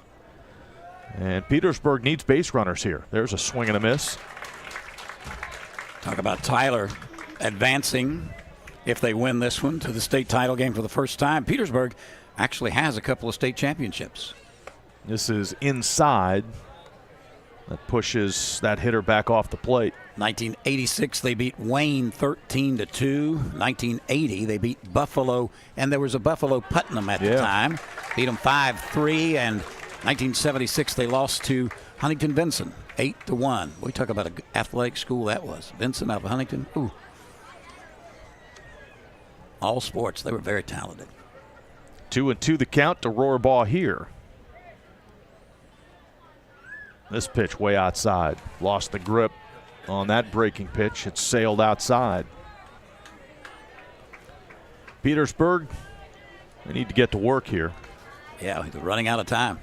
Down 7-4. 1 out in the 6th, 2 strikes on the hitter Rohrbaugh. And there's strike 3. No doubt. Fastball outside part of the plate. 8 strikeouts. 8 strikeouts. You say he's the leader? Yeah. 308 in his career now. That's amazing. In just 3 seasons. Base is empty, 2 outs for Van Meter. Young man has great mechanics, though, on the mound. Big kid, throws hard, got a tremendous curveball. Petersburg has not been set down 1-2-3 in this game yet. As this pitch comes in, swing and a miss. Now the starter, Jaden Helmick, faced the minimum of 3 batters in the 1st inning, but Van Meter got a single, and they lost him on the bases. So 3 hitters went to the plate in that inning, but Petersburg has not yet been set down 1-2-3. They're a strike away from that happening. A check swing, and the home plate umpire, Jamie Cook, asked for help. Richard Rose says the hitter went around. So it's 1-2 to Bumby Van Meter. Base is empty, 2 outs now. Van Meter steps out trying to break the rhythm of this lefty Walton, who's cruising now. Yeah, he's got a lot of confidence since coming in and relieving Jaden Helmick back in the 3rd. He has struck out 5 consecutive hitters. Here's a 1-2 pitch. Down low, another check swing, but he held up that time. They appeal to 3rd base this time, and Doug Cruz says no swing. And the count's 2-2.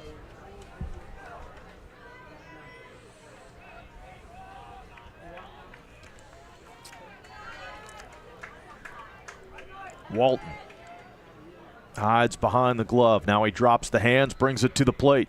Curveball, strike 3. Got a called 3rd strike for the 2nd time in this inning. He strikes out the side. And Petersburg out in the 6th. No runs, no hits, no errors, no runners left. Bottom of the 6th coming up. It's the Tyler Knights 7 and Petersburg 4. You're listening to High School Championship Baseball on Metro News, the voice of West Virginia. Ready? It doesn't matter if you're playing hard or working hard. Your workout only works out if you recover right. Recover. Chocolate milk helps you recover for what comes next.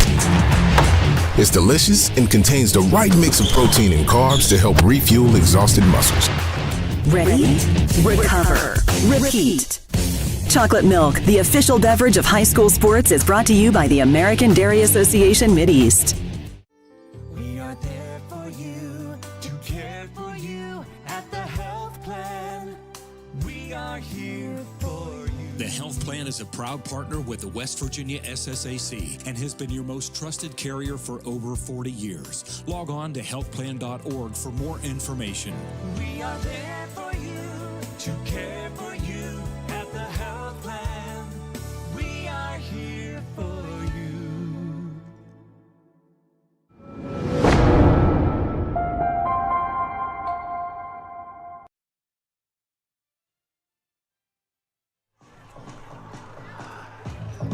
Kyle, we talk about the job that Ty Walton is doing on the mound for Tyler Knights. Out of the last 9 hitters he's faced, he struck out 7 of them. Filling up the zone and getting his team to the verge. They're right on the verge of getting to the state championship game. Here's Ethan Clark. First pitch, strike 1 to him. And Tengler's done a very nice job as well. He has. Coming in. And the third in relief, he gets ahead of Clark. Clark 1 out of 3, doubled, scored a run. There's a swing and a miss. Popped out of the glove of the catcher. The count's 0-2. Back down to the field we go to Chris. Well, it's interesting you're talking about the job Walton's doing here for Tyler Consolidated. When he got the ball there in the 3rd inning, he struggled a little bit with his first 2 or 3 batters. He came off the field, and he and Helmick were having a conversation. And he told him, he said, I can't get anything on my breaking ball. He said, the ball is too slick. And it dawned on me after he said that we don't have any dirt here anymore to rub the ball down. But apparently he found some, because when he went back out there, that ball's breaking like crazy now. There's not even a rosin bag on nothing on the mound. All right, well, that's technology, right? No dirt. No dirt to be found to wipe on the baseballs. Guess those little pebbles don't work, do they? 2-2 pitch, swung on and missed. A strikeout for Tengler here in the 6th inning. All right, where do you go to find dirt? And dugout. We'll have to get Chris on that. Where'd he find the dirt? I think, they had to be in the dugout. Here's Walton at the plate. And that one down on the turf. And it's ball 1. I can see it now. Coach says, all right, bring your glove, bring your bat, bring some dirt.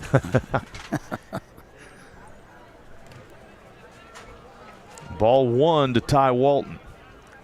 Walton in line to be the winning pitcher. If he can get the final 3 outs in the top of the 7th, there's ball 1. We're in the bottom of the 6th, 7-4. The Tyler Knights lead Peterstown. This pitch, check swing, and it's in there for a strike. You were talking about Tengler, and Peyton has pitched 3 1/3 now, giving up 2 hits, 2 walks. Not bad. There's a smash off the pitcher right to the first baseman. They're going to get the out there, but they're going to have to check on Tengler. That was smashed right up the middle off the pitcher, deflected right to the first baseman reel for the out. He looks to be okay. That ball looked like it hit him on the knee. Yeah. Well, it's a great assist, isn't it? They put out 1-3 at first base off the pitcher's body, and he's okay. Yeah, he's smiling about it. Probably hoping they don't do that again, though. I mean, come on. Nice job by the youngster. Base is empty, 2 outs. Here's a smash into center, but playable for Van Meter. Tough outfield sun. Those glasses were down. He had to battle it, but he made the catch on the line drive. And Tyler retired in order for the 2nd straight inning. No runs, no hits, no errors, no runners left. Last chance for Petersburg as we head to the 7th inning. It's the Tyler Knights 7 and the Vikings 4. You're listening to High School Championship Baseball on Metro News, the voice of West Virginia.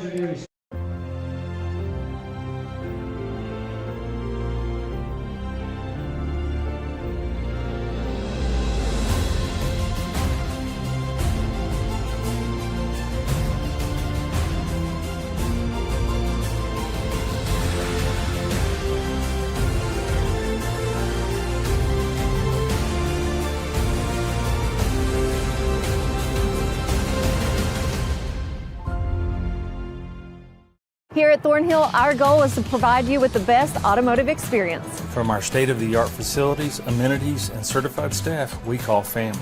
You'll be offered the best experience you deserve. We take pride in our focus for customer care, bringing the best quality and support for all of our customers' needs. What are you waiting for? It's your time to get behind the wheel with Thornhill. Get started now at thornhillautomotive.com. Just tag it at Thornhill, where it's all here for you. US 119 Chapmanville and Logan, WV to Belfry, Kentucky.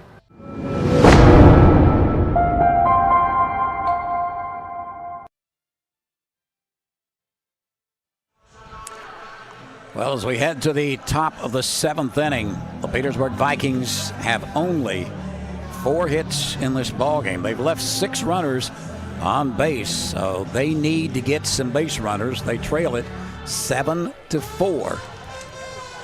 As we look for young Mr. Walton to keep firing the strikes as he has done. As I mentioned, over the last 9 hitters he's faced, he struck out 7.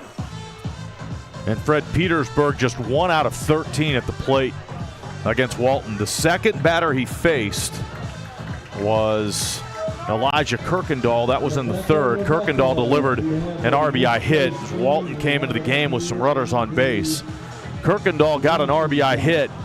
That's been it in terms of base hits against Walton. Now he's walked a couple, but again, the Petersburg hitters just 1 of 13 against this reliever. Yeah, and since they scored those 2 runs in the 3rd inning, their batting average has now dropped to .210 as a team. Caleb Kuhn at the plate, leading off. First pitch high for a ball. Brown in on the green turf at third base to guard against the bunt. Petersburg needs to do anything and everything it can to get some base runners on here to have a chance in the 7th. There's strike 1 to the plate. Kuhn has walked today, stole the base, scored a run. And struck out the other 2 times at the plate. 7-4, the Tyler Knights lead Petersburg. 1-1 pitch. Down on the turf, past the catcher to the backstop. The count's 2 balls and 1 strike. Tyler Consolidated, number 1 in the Metro News Power Rankings, trying to get to the state championship game. There's a pitch that's outside. And it's 3-1. Kuhn doing exactly what he needs to do. He's got to coax his way on base. And that sun is right over our broadcast position, and even Ty Walton's having trouble to receive the throwback from the catcher. 3-1 pitch swung on, and Kuhn fouls it off. So that runs the count full. Walton has struck out the last 5 hitters he's faced. He's got a 3-2 count on the leadoff hitter, Caleb Kuhn. Here in the 7th inning, 3-run lead for the Tyler Knights. There's a swing and a foul. That pitch got deep on him, but he managed to foul it off the screen. And we'll do it again. Quick timeout called here, as we're going to have a conference on the mound.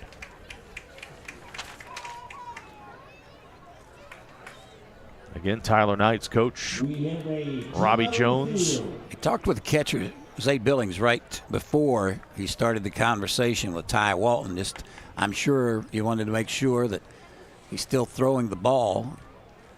I don't think he wants them playing around the strike zone, though. Just throw the ball.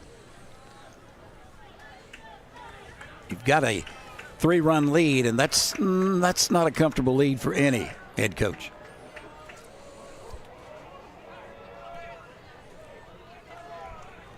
Three-2 pitch coming up. Leadoff hitter for Petersburg at the plate. Here's a swing and a grounder to third. Brown again stays down on it. Sidearm throw to first. There's the first out of the 7th inning. As Chris Lawrence rejoins us, did you find out where they found the dirt? Well, it wasn't that the ball had not been rubbed up. They didn't run a pearl out there, but it was slicker than he wanted it to be. So normally what you would do on in the old time field, you just get some dirt on your hand and you just keep rubbing it until you get it right. So it took him a little longer to do that. But interesting, Kyle, when I was in college, I worked for the college baseball team, and one of the things that they did, they would actually buy mud from the Mississippi River Delta, specific mud from a specific place somewhere down in either Mississippi or Louisiana, and they harvest that, and it's sent out specifically to teams all over the country for the very purpose of rubbing down baseballs to begin a game. Only in Mississippi do you got to buy mud. Well, it's a great natural resource that they like to export, I suppose. I guess, man. Where else are you going to get it? It's in the Delta of Mississippi. It's the only place you're going to find that. Well, it works. Mud. Whatever Ty Walton needed, that's worked as well. Exactly. So far. And he's got one out in the 7th. You're right, Fred. That's a very difficult sun field. As Walton couldn't see. Walton wanted a new baseball and couldn't see it as the home plate umpire, Jamie Cook, delivered it. Yeah, it is right in his eyes as he takes the throwback from the catcher, Billings. 2 balls, no strikes. The count, Peyton Tengler, the pitcher on the mound. 7-4. The Tyler Knights in front of Petersburg. This pitch in there for a strike. All right, well, if you're Ty Walton, tough sun field for the outfielders, and they ought to just strike everybody out. There's a pitch that's outside. You know, that is his 86th pitch. Has he been in there long enough to throw 86 pitches? He's been in there. He came in the game with nobody out in the 3rd inning. This one misses inside, and that's ball 4. It'll be interesting to see if, of course, Petersburg has life here with a runner at first and 1 out. They need 1 more base runner to bring the potential tying run to the plate.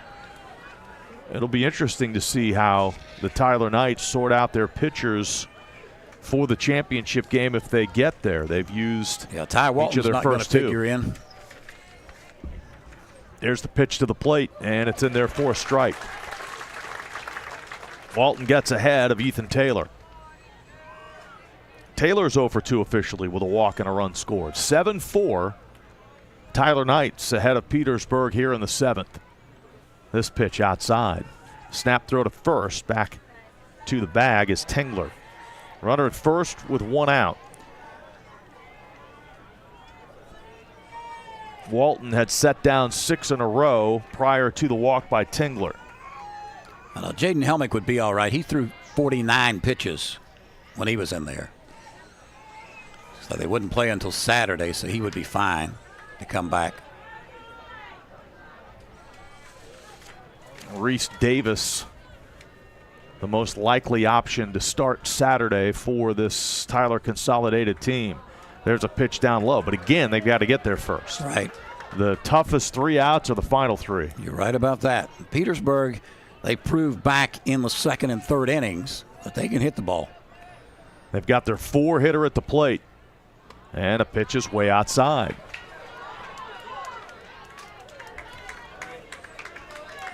Petersburg trying to battle here, get that potential tying run to the plate. Timeout called by the Petersburg head coach Mark Landis as he calls his hitter Taylor, meets him halfway down the 3rd base line for a quick conference. Yeah, Mike Landis has been doing a great job, no doubt about it. He's got his kids believing. You know, we talked about the fact that Robbie Jones and Tyler Consolidated, they believe. I'm telling you, when you look at Mike Landis and what he has done for these Petersburg Vikings, he's done an excellent job as well.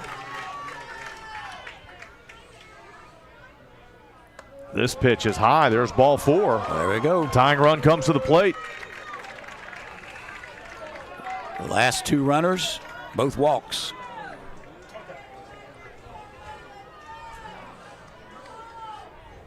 It is Kirkendall who will step up there.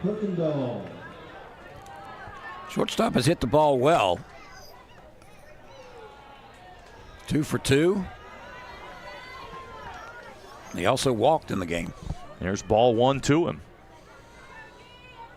Petersburg trying to rally here. And there's ball 2. Good eye for the shortstop, Kirkendall.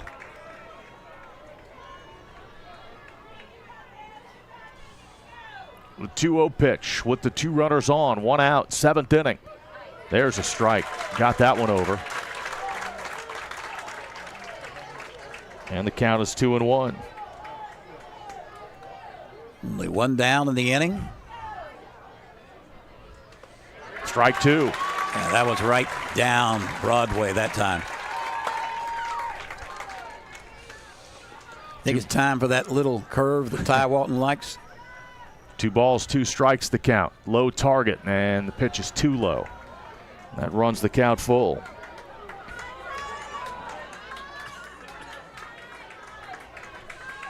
Petersburg down by 3 here in the 7th, trying to rally. Payoff pitch swung on, fouled out of play.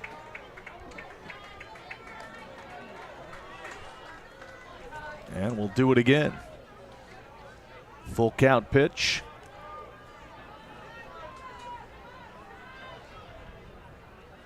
From the lefty, Walton. Here it comes. Curveball, and it's hit on the ground, right side. Diving stop by Westbrook. He'll flip to the second baseman, who's not near the bag. The runner is safe, and Tingler races around third and scores. So it's 7-5.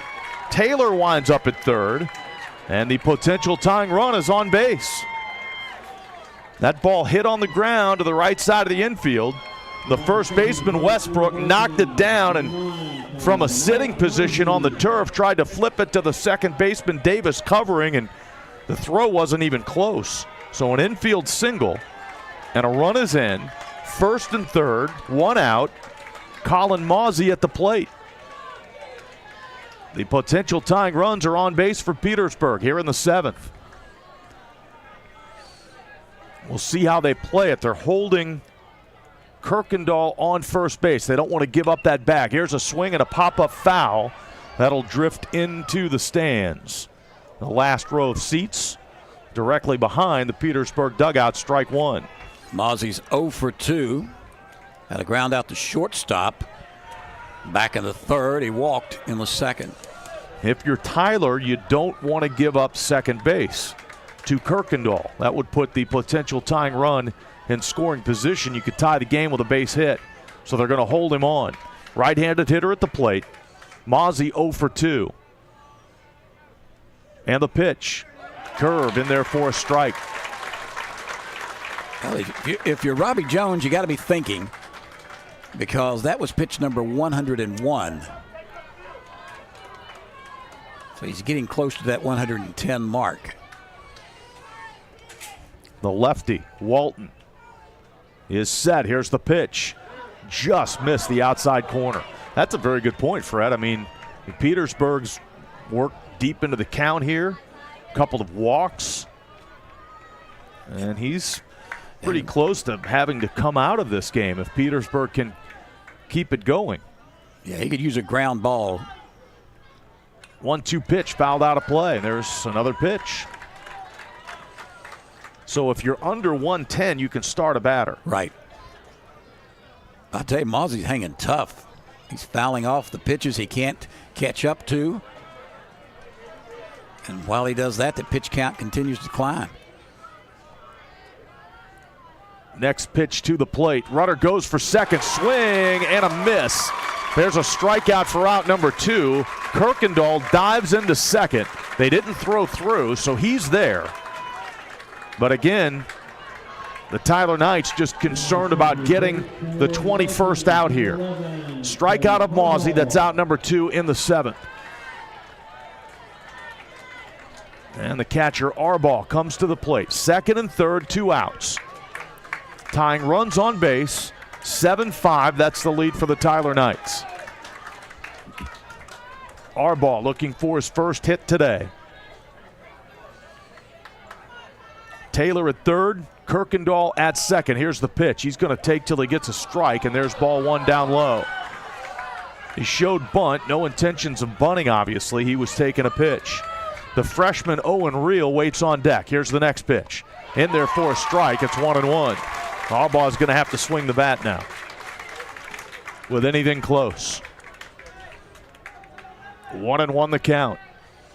2 on, 2 outs. Walton will work from the wind. Now he steps off. Walton set. Here's the 1-1 pitch. Curveball swung on and missed. Tyler Knights 1 strike away. Great relief effort by Ty Walton. Tyler Consolidated fans anticipating the game ending right here. Walton will try and set down Arbaugh and put his team into the state championship game. Walton steps off again. Now he's ready. 1-2 the count. Here's the pitch to the plate. And it's high. Arbaugh's doing a really good job crowding that plate, standing in there, crouched over. This will be pitch 109. So this is the last hitter he will face. Either the game will end with Arbaugh or it will continue with another pitcher.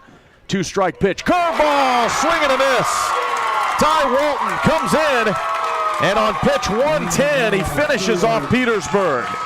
And the Tyler Knights, for the first time in school history, they'll play for a single-A state baseball championship coming up on Saturday. We will head to the field in a moment after we return. Local break coming up. Final score, the Tyler Knights 7 and Petersburg 4. You're listening to High School Championship Baseball on Metro News, the voice of West Virginia.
(7-5) the final. The Tyler Knights advance to the state championship game as they knock off Petersburg here.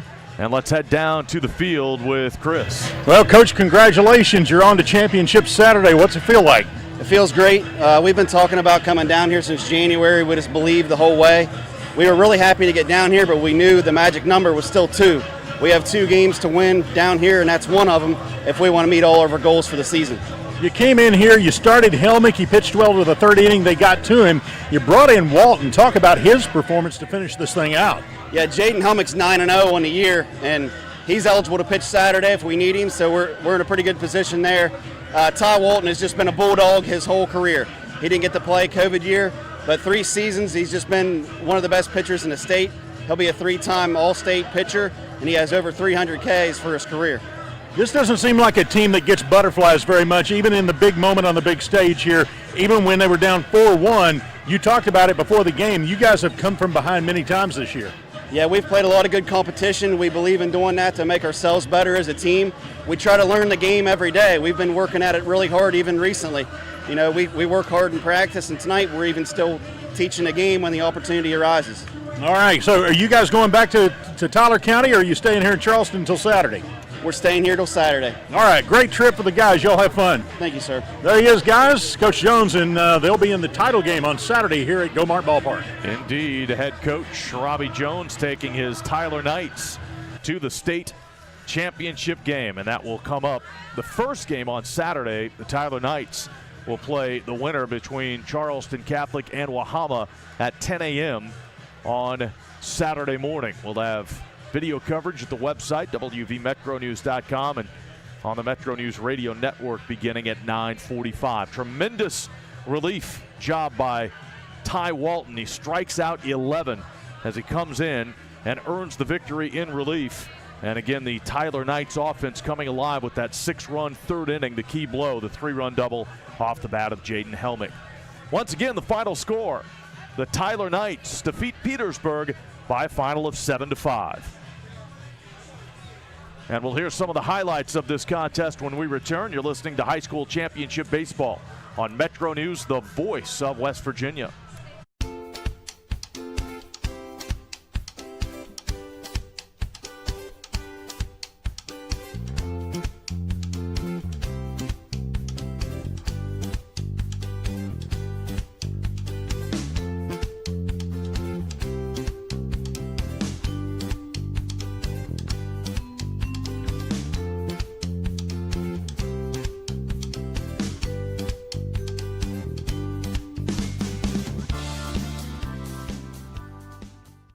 An injury at any age can be a game changer. But with walk-in clinics Monday through Saturday, the Marshall Sports Medicine Institute is ready to get you off the bench and back in the game. Marshall Sports Medicine Institute takes care of the herd.